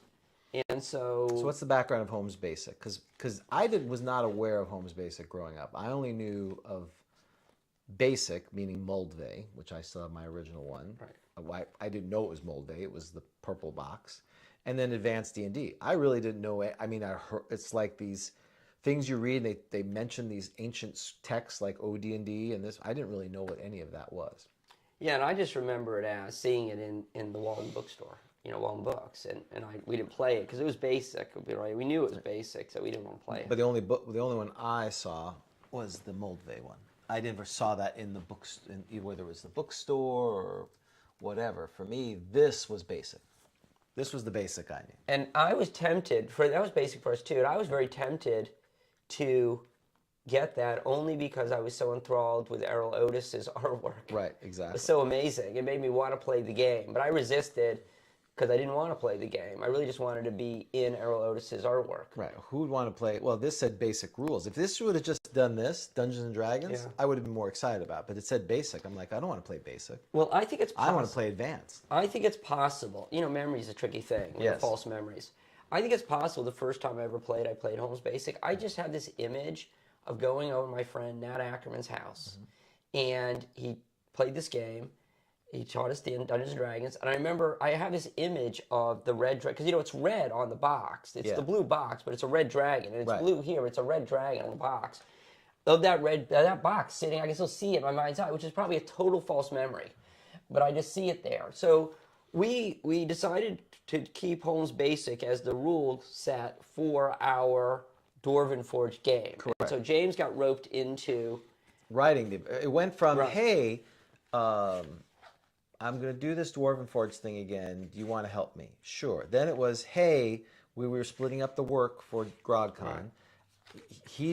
Dan created the tournament adventure, and he said, well, can you write the other one? I said, sure, because I was but we'll do it together. Yes, that's fine. Basically, I ran the whole thing. But here's the thing, is that you are better at running the Dwarven Forge game because it is, let's face it, it's heavy combat. It should be. It should be. I mean, that's what the miniatures are for. And I don't like combat. I'm not good at combat. Okay, but so we did Dwarven. So this was your first experience? You never played? I had never played Holmes. I'd never read the Holmes thing. I tried a couple of years ago when we started doing the show and looking at it. I'm like, this is insane. Based on, just like when I looked at Greyhawk, and some of the supplement, the OD&D three books and some of the supplements, I thought, this is insane. I mean, I've played for 30 years and I couldn't decrypt it. So, but I also have that experience with third edition when I try to figure out third edition. It's just so foreign to me. It's probably makes sense to anyone who's been through it, but it didn't make any sense to me. So you're saying you're an old dog? I am an old dog. True. So but then I had to really read it because we were doing this adventure. Right. So Holmes Basic, I'll tell what I know of Holmes Basic. Now, there are people that worship Holmes Basic. Correct. Like Arch Xenopus, his website, which is amazing. It is. And so he's the person to talk to. If you want to know about Holmes Basic, go to his site. Right. Don't listen to us. Exactly. We're one-y people, just have dabbled in it. But so my understanding is that Dr. John Eric Holmes, who was a professor at, I think it was USC, was a D&D player. Right. And he thought that OD&D was a bit of a mess and could use some organization. It could be clearer. Writes to Gary Gygax, offers volunteers, I think not for pay, but again, this is not, I don't know what I'm talking about, but I believe just volunteers to write a basic, I should rephrase that, an introductory version to get people into D&D in a way that was a little bit easier than the OD&D books. And we're very close, 77, so the Monster Manual, I don't know the timing on this. Yeah, it's shortly thereafter. So it's right around the same time. And my understanding is that it's a bit schizophrenic in the sense that it has some it was designed for people to move from OD&D to AD&D in an easy way, but also introduce players to the game. So it's got like 1 foot in OD&D and 1 foot in AD&D, because I assume, and Arch Xenopus, I'm sure would know this, I believe maybe that Eric Holmes had access to some of the AD&D stuff and what it was going to be. I believe you're 100% correct in that. So that's what it is. My sense is that people who love Holmes Basic, it's probably the nostalgia. Now, people may send hate mail about that. Yeah. I think that's arguably look, I think nostalgia is a good word. That's why I love 1E. We complain a lot about 1E. But that's what we know. And so I have a soft spot for it. And I think that's true for people. They probably got this, a lot of people probably got this for Christmas. At one time, right? And so this is their first experience. Exactly. So I get that. If that had been me, I would tell you, Jay Lewis, you need to do a podcast on Holmes Basic. Exactly. Right? And I would have told you to get with the Tower of Xenopus. And he would have been like, no. No, I'm already doing my own. Get off my lawn. Correct. So that's what it is. So we played the good news about the Holmes Basic rules is that they're pretty darn short. They're short. I don't think that more hate emails coming in, but they come to you. I don't check that email. Yeah. You shield me from that because I'm sensitive. I think. So put them in the comments, and then he'll see them, and then you can then you'll tell me how terrible it is. Well, you've read them. I don't think he did them to me. He's a professor. He wrote a textbook. I think he could have done a better job with explaining the rules and organizing them. Well, compared to OD&D, it's a much better job explaining. And maybe that's the point. Everything is a comparative analysis. So, all right. So, what are your? But it's definitely, there is, even though there was, I think the complaint about earlier editions of D&D is that none of them are books to tell you how to play. They are owner's manuals. They don't tell you how to drive.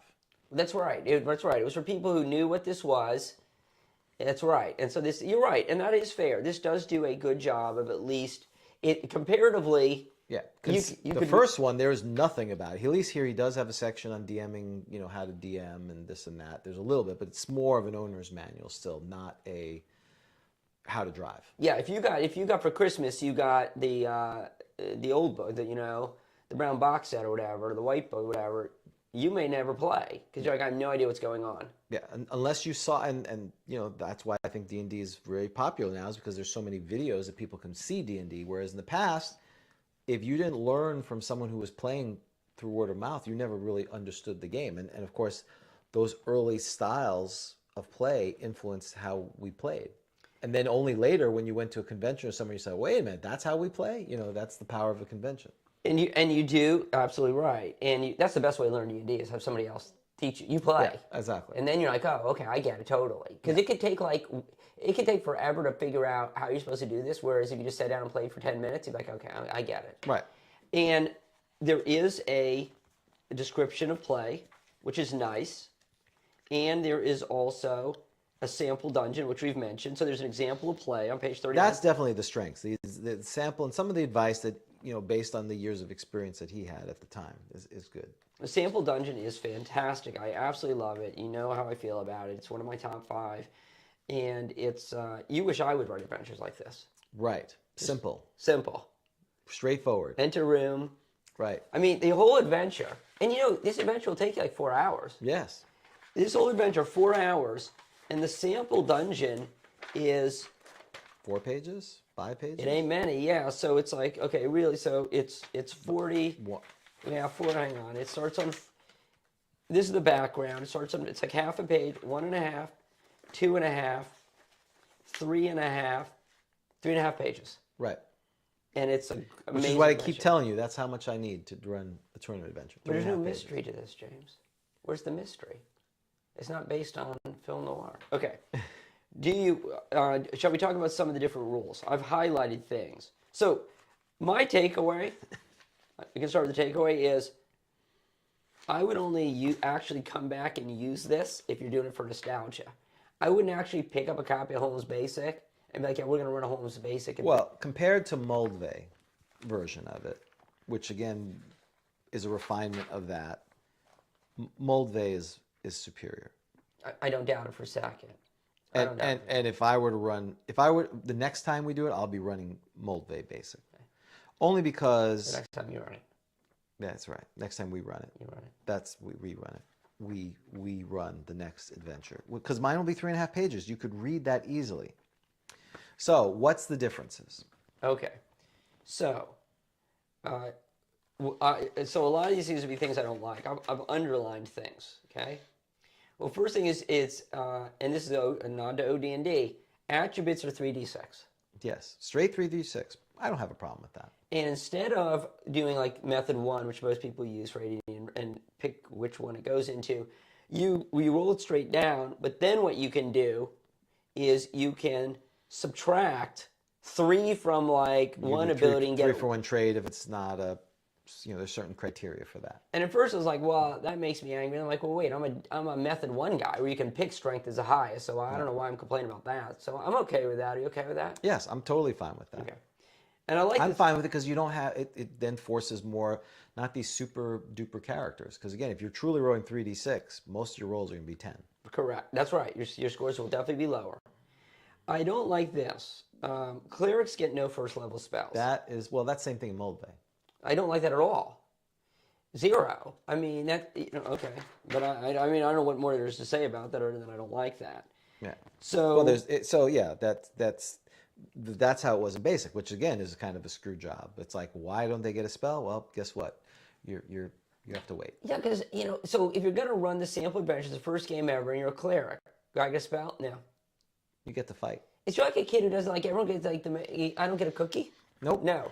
No cookie for you. No cookie for you, and more importantly, you have to wait a while, and you fight kind of. I mean, the only good news is you fight the same level as a fighter. Of course, pretty much everyone fights the same level.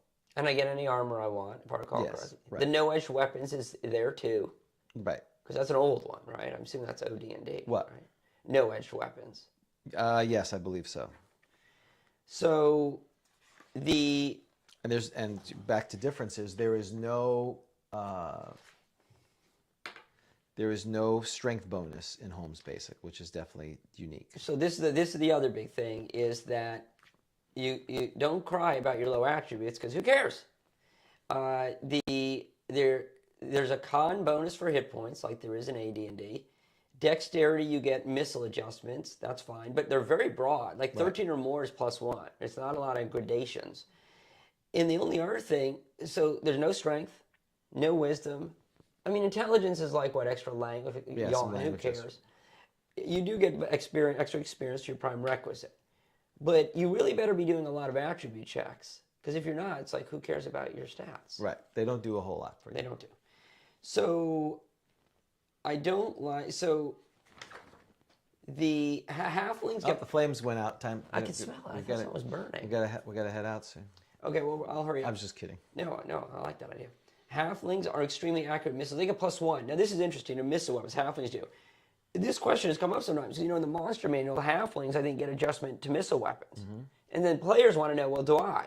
Right. And I think this may have been a sage advice where he said, no. No, you're not a monster. Correct.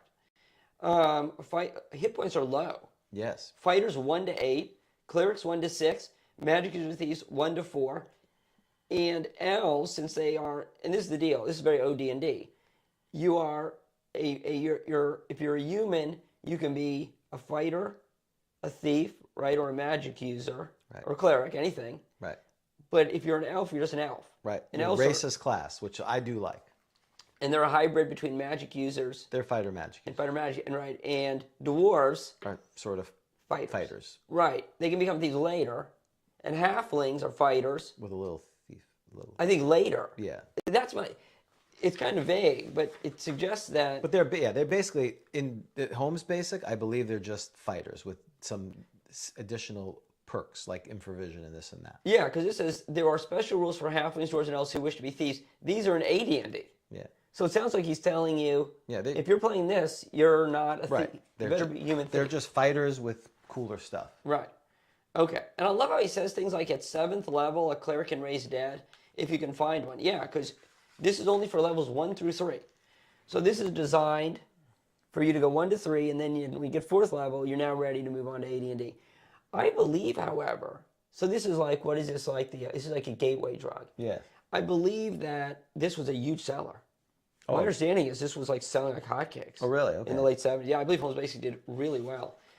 Well, you can understand why. The parents are buying it for the kids. Right. A box set makes perfect sense. Here's everything you need. Everything. It's like basically this is like an introduction. Yep. Right? They're not buying all this stuff. They're like, wait, I can get this or that. Right.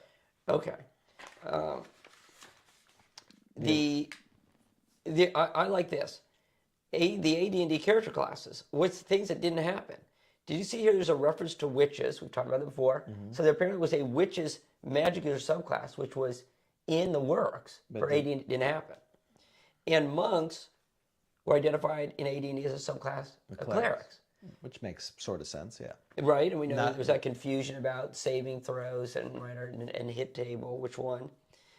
Okay, this is my favorite one. Ready for this, James? This is the best paragraph of the whole thing. An expedition might include, so I'll start at the beginning. At the DM's discretion, a character can be anything his or her player wants him to be. Characters must always start out inexperienced and relatively weak and build on their experience.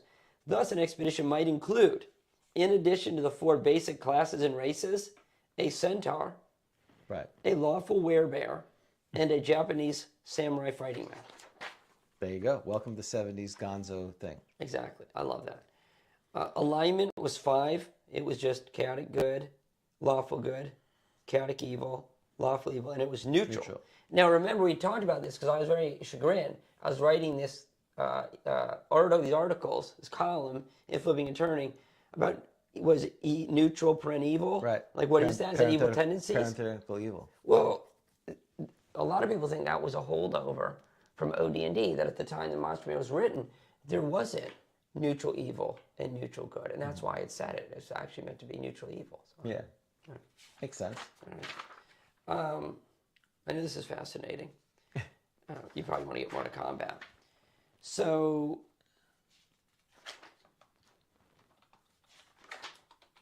combat, all right. No, so, I'm fine with it. Again, for me, you know, my things are much more brevity, but that's fine. Keep going. Well, sorry, I sat there and underlined all this stuff, right? So the magic spells are basically the same.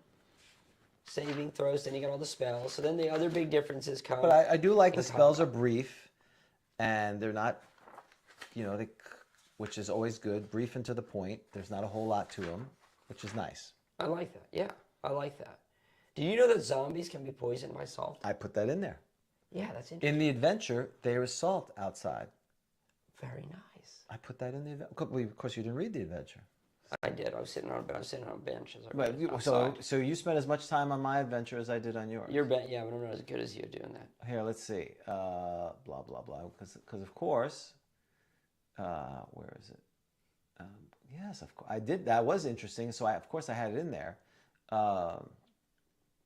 Ogres, parties, fallen library. Well, did you mention that it will do that, or you just say there's salt out there? In the southeast corner, there's a large pile of salt, and this pool is very salty. Okay, well, you need to. There's also a dwarf corpse sticking out of salt. Yeah, but you need to remind people that it'll kill zombies. And there's an arrow in the back that's covered in salt. So and then it says zombies can be poisoned by salt. But, oh, there it does say that. You did write that. My apologies. Withdrawn. Okay, so here's where the things that are a little unusual. So combat, melee is different.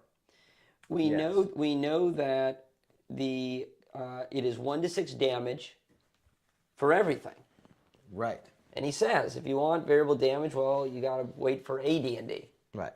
Now, of course, there was a hack that the infamous hack that, because it's not just a standard, consistent D6 damage, but the fact that certain weapons went once per round, certain weapons did twice per round, certain weapons did every other round. So the common lament was better to fight with a dagger than fight with a two-handed sword. That's exactly right. That's right, because daggers are 2 attacks per round.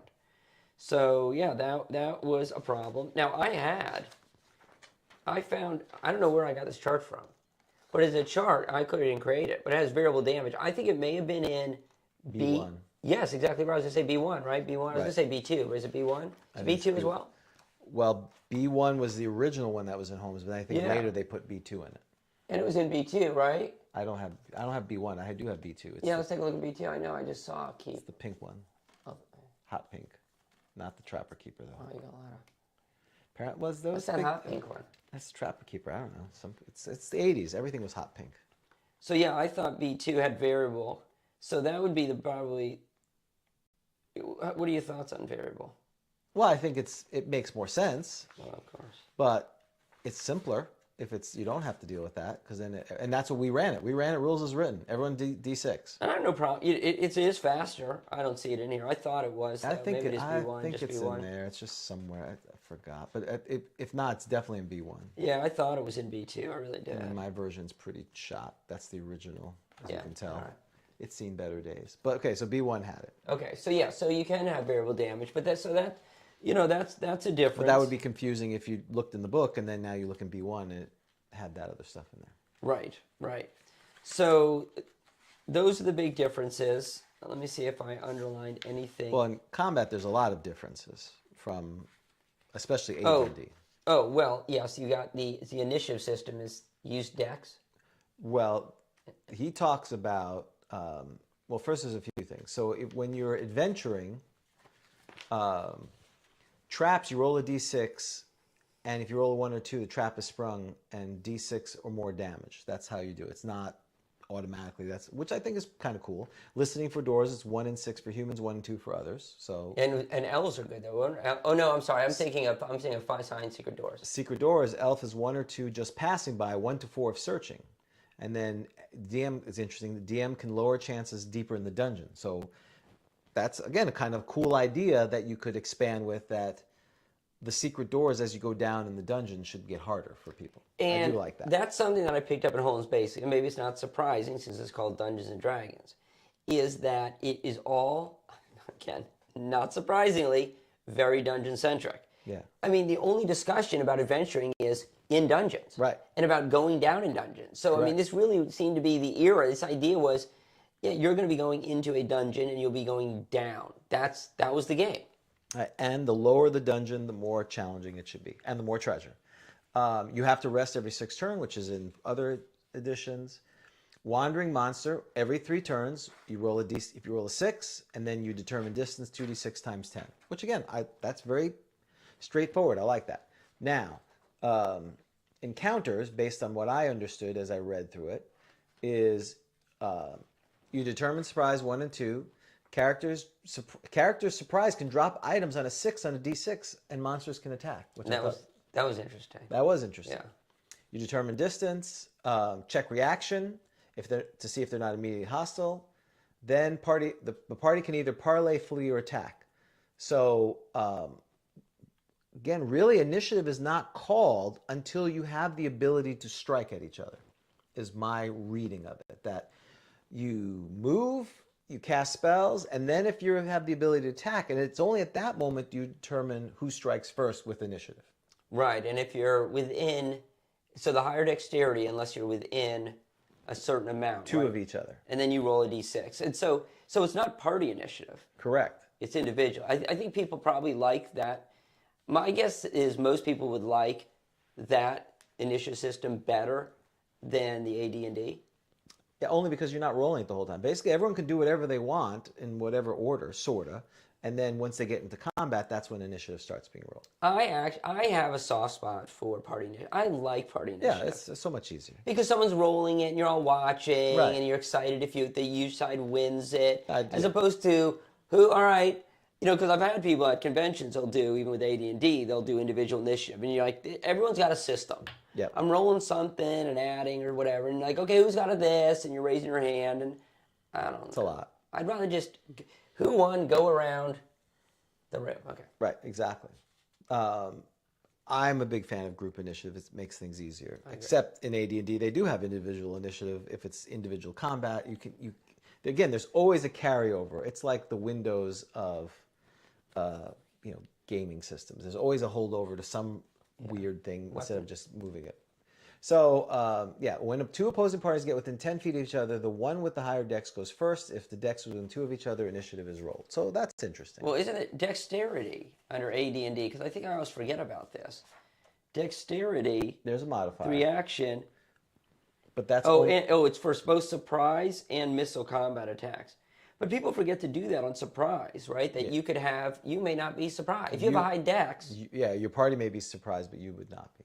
If I have +3, I'm almost never being surprised. It's like a 1 in 4 kind of monster. Correct. Yeah, so that's like really, so the thief. Should not be. Yeah. Or someone with high dex. Later editions, dex is the most important attribute. Yeah. Okay. It's pretty important. So we talked about parry. That's a kind of important. Only if you don't want to kill the other guy. Right. Withdraw gets a free string at +2, no shield. And it takes 1 round. Because again, rounds are 10 seconds each in this. There's 10 rounds per combat turn. Each round is 10 seconds. So that's a little different. Obviously, AD&D is 1 minute per. And it takes 1 round to draw a new weapon unless it's in other hand or out. Okay, so there you go. Can I mention, I went through the monsters, and I just want to mention things I thought were interesting, different from AD&D that we're so used to. Dwarves, neutral 75% of the time. Nice. That's interesting, isn't it? So they're not as good. They're not as good, right. They're not as good as you would think. So these are just little differences. Gnomes are monsters. Not only are they monsters. Amen. That's why I love Holmes. I know you do. That's the one soft spot you have. Well, that and here, Moldvay, what is this? What's the thing for gnomes in there? What do you mean the thing? The entry for gnomes. What does it say? It says, gnomes are similar to dwarves, whom they resemble. They're smaller, have longer noses and beards, and inhabit lowland and hill burrows rather than mountains. They favor crossbows. Okay. Gnomes are a human-like race related to dwarves. They're smaller than dwarves. They have long noses and full beard. Oh, sounds racial. They have developed infravision. They usually live in burrows. Gnomes are excellent metalsmiths and miners. They love gems. They love machinery of all kinds and like to use crossbows and missile weapons. Like most dwarves, but war with goblins. They are usually attacked on sight. What did I read somewhere? Oh, it's the thrall in here. Was it the thrall? That's a half-breed of a gnoll and a troll or something. What was the one that was? I'm trying to remember. Thrall. Oh, there was one, because I know that was the rumor, was that gnomes were crossbreeds of gnolls and trolls. Thule is a ghoul hobgoblin and a troll. Wait, no, I'm sorry. Gnolls are half-breeds of gnolls and trolls. Right, gnolls, that's right. Right, which is ridiculous. It's Everybody amazing. knows what a gnoll is. Come on. Gnoll.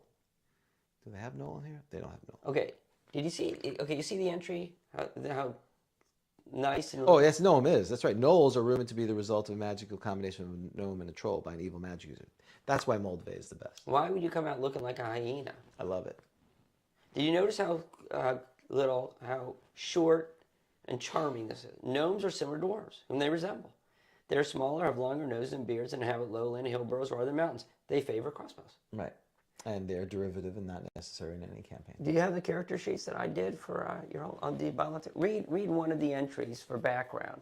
I tried to mimic the charm, James, of that. Maybe a shorter one. Who's that? No, James, he's too long. So you actually... Oh, here we go. This is the one. Okay, so good. Mooney wool gathering seems to always have his head in the clouds. He is dreamy and inattentive. He rarely chooses to keep watch. That's Good. That's all you need. See, I expected you to recognize that Holmes Basic charm. Okay. Okay, not really. Gnomes are chaotic good 75% of the time. So they're not lawful in Holmes Basic. They're chaotic.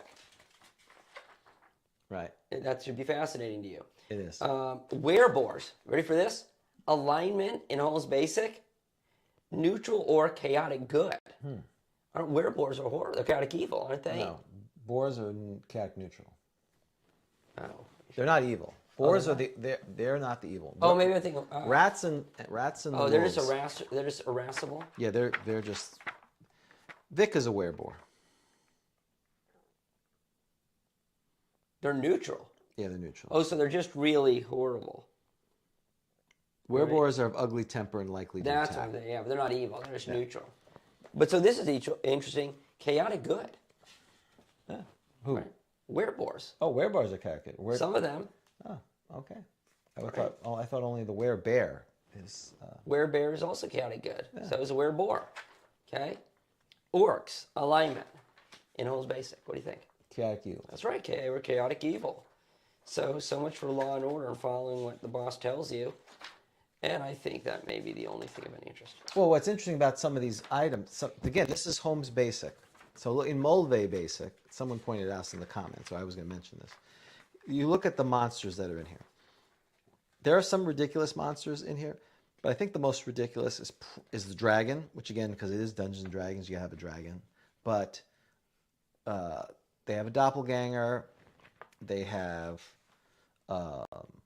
gelatinous cube, which is not bad. But again, dragon's probably the worst. In there, I think they have like purple worms and other crazy... They do. Why would you be... This is level 1 to 3. Right. So, right, why would you be fighting... Well, maybe you run. Well, that's fine. They have a bunch of crazy... crazy type of things that you could be potentially fighting there, which is more than, you should have. They have a vampire, I think, in there, which the worst is... You fought a vampire, in a basic, a first edition basic game. Right. Right. Or you didn't. You ran. I want to punch someone Punch me in the face. Punch me in the nose. So yeah, all right. But so then, also, when I created this adventure, I used the random treasure tables on here, which I found fascinating. Before you continue, go look up the random treasure tables. Okay. You're like, why am I? I'm here. Yeah. Okay. So here in Moldvay, probably the most powerful item is the Ring of Invisibility in here. Then next would be Wand of Paralyzation, maybe. You know, a couple of items, +1. In there, look under rings. What is one of the rings that you see that kind of... Okay, I see invisibility, animal control, plant control, weakness, protection, plus 3 wishes. A ring of 3 wishes. You Nice. could find in Holmes Basic. Which tell me what it does? So let's see. Let's see what it says. Okay. The wishes of the ring must be... Oh, so the Holmes Basic game I ran, Chapel of Silence, that had the vampire, one of the guys had a ring of 3 wishes. Right. And I thought that was crazy, but now it kind of makes sense. Well, and in the adventure I put a ring of... I made it 2 wishes because I thought 3 was ridiculous. But yes, first or third, you can get a ring of 3 wishes. Okay, wishes for powerful items or great treasures should, if possible, be granted in such a way that they are of no benefit to the wish. So you're supposed to mess with the guy. Right. Wishes that unfortunate adventures had not happened should be granted. Often, absolutely, literally fulfillment of the wish wording is sufficient to limit its beneficial effect. Okay, so it's meant to be a fun item in a sense that it's like, okay, how can I screw you now? Yeah, but still, this is a beginning game. You're Right. a beginning dungeon master, and now you're dealing with potentially a ring of 3 wishes. So is that, I hadn't played OD&D. Yeah, sure. So, I mean, is that an OD&D holdover that you got to kind of like big stuff happening at low levels? Super gonzo. I mean, you had a Balrog, which there is no stats. There is no stat. The only reason we put a Balrog in there is because, so the premise of our adventure was, what would happen in The Hobbit if the Hobbit didn't go to the Lonely Mountain? Right. It didn't go well. It didn't go, not for the dwarves. Not well. Yes. Yeah, it went well for the dragon. Half of them, more than one dwarf survived. Right. Jinxie's the new king. Right. Some didn't make it. The king.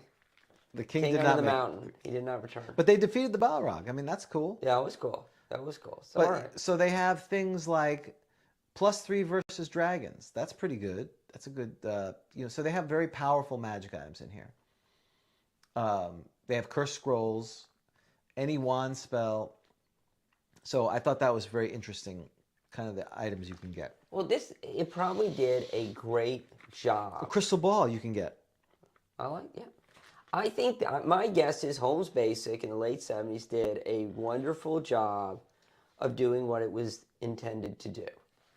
It simplified it. My guess is tons and tons of people had a lot of fun with this. It was their introduction to D&D. Their first adventure. I mean, how many people out there, can you imagine how many people their first adventure was going through the sample dungeon? Right. And that's pretty cool. Well, I hadn't been through Xenopus, but after going through it, I could see why it was wonderful. Yeah. I mean, it's wacky, but it sort of makes sense, and it's very easy to run, and it gives you the flavor of it. It was great. I mean, from dare I say it, I'd rather have that than the Keep of the Borderlands. Almost a campaign. How long it is. It's so long. Xenopus way better, in my opinion. Right. Xenopus far superior. I mean, the benefit of Borderlands is it's not just one session. You've got a whole, you've got 4 or 5 sessions before you have to write your own. Well, in my opinion, it lacks the charm of that Tower Xenopus has. Yes. But whatever. But it's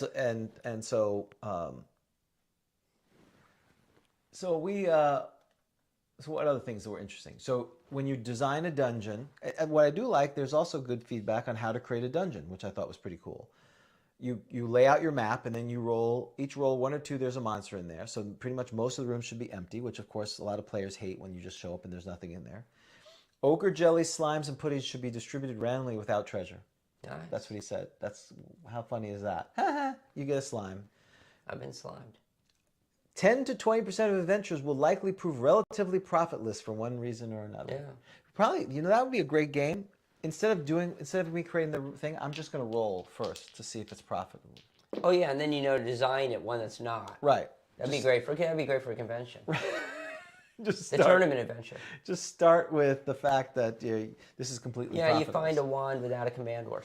That's right. Find a wand, and there's zombies, and you can't turn them, and there's no solve. Wow.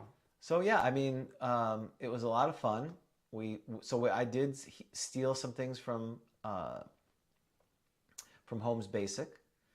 Not from Holmes Basic, from OD&D, because like the Balrog, there was no stats for the Balrog in here.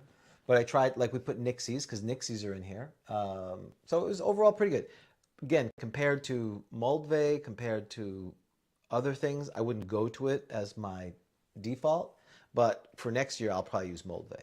I mean, it's just, it took that, and it's, again, it's a great version. It's very clear. It works wonderful. Is there a Moldvay adventure that's a favorite of yours? So, a module that was... Well, B2 is, for me, that was at the start. Oh, that's true. That's right. It was both. That's right. Because at a certain point in time... It was in that one. They put it in this one. Right, and they put it in that one. That's right. Because there was overlap. I believe these were both out at the same time. I'm sure they were. For a little bit. Yeah, okay. But yeah, B2 only because of the nostalgia. Some of the Lost City, I think, is B4. Lost City is amazing. And I believe my car is slated to run B1 at DaveCon. Oh, the In Search of the Unknown, or whatever it's called? Correct. Yeah. That one I never played. I've known about it. I probably should run that at some point just because it's... Yeah, we finished B2 in 5 sessions. I don't know if they survived. How many sessions did it take you to go through B2? Well, when I ran it for you guys? Yeah. Well, I just emptied. I couldn't take it anymore. I emptied the caves and they assaulted the keep. I'm like, I can't. No, I'm not gonna literally have an entire summer because I keep rereading it. I had reread B2 like every time you guys, because I didn't know what cave you're gonna go to, so I'm rereading B2 all the time. I was like so over B2. I'm like, that's it. They're attacking the keep. You guys showed up. And the caves were empty, and there's a bunch of footprints. Right, exactly. Because we would go into the cave, we'd get our heads handed to us, we'd kill a few of them, and we'd go back to town and heal, and rinse and repeat. We kept doing it. Yeah, and so I had to reread everything because I didn't know which cave you were going to, and that's just my style. I'm going to reread the whole thing. Now he goes horrible. It was. I love that part where all of a sudden we're like, "Hey, there's scores of humanoids attacking the keep." That was great. Well, yeah, because that was a cruel, cruel summer for me. That's all. That was a cruel summer. Well, that was your first. Isn't that really your first D&D DMing experience? Yes, I'd never DM'd before until I started playing again, and I remembered Keep on the Borderlands, but I didn't remember going through it, and I knew how famous it was. So I'm like, all right, let me run this Keep on the Borderlands, see what it's all about. I'll do it with first edition. I mean, I knew it was basic. That's what I did. In retrospect, no, I would have picked something else. I would have pitched a Dragon magazine. Adventure, a shorter Dragon magazine. Well, now it's the Medusa Beholder contracts. Yeah, or I would have picked. Yeah, I would have picked Citadel by the Sea, which I know is not great for first level. It really should be more like third level. It's pretty good, but yeah, you're going to die horribly. But yeah, so I think Dwarven Forge. We will continue the Dwarven Forge thing now with the new dwarves. What did we say the next version of that's going to be? Because they did the Hobbit. Are they going to do Fellowship now, or they're going to do Well, we'll see. Well, there's a new king, Jinxie. King under the mountain, so maybe they'll go try to reclaim another mine that someone digged too deep for. Yeah, or I say maybe they would try to steal something out of the Norse gods. You know that Norse god, he's forges stuff or something. Maybe, maybe it's the Greek god. He forges, has an alliance with the dwarves. Maybe they'll sneak in there. Okay, I don't know. Well, that sounds good. Dan and Minion said the same thing. He was doing Temple of Elemental Evil makes B2 look like a single adventure. I mean, that thing is so massive. Oh yeah, I ran Village of Hamlet too. I think I read that ran that for Ed. I think Village of Hamlet was better than B2 in terms of just a first edition because you got the little village. Well, I know you got to keep it. My favorite first one, which is Reptile God N1. That's probably of the ones I played. I'm sure there's other ones. And because N1 has a little mystery, but it's hard. I mean, well, I'll tell you what I think the best one is. If I go back to the best one, in my opinion, is U1. Oh yeah, U1's amazing. For the first one, yeah, that's a great one. That's more my vibe. I like. Yeah, well, N1. Better. Did you play N1? No, I did not. I think I think I did. Did I? No, that was.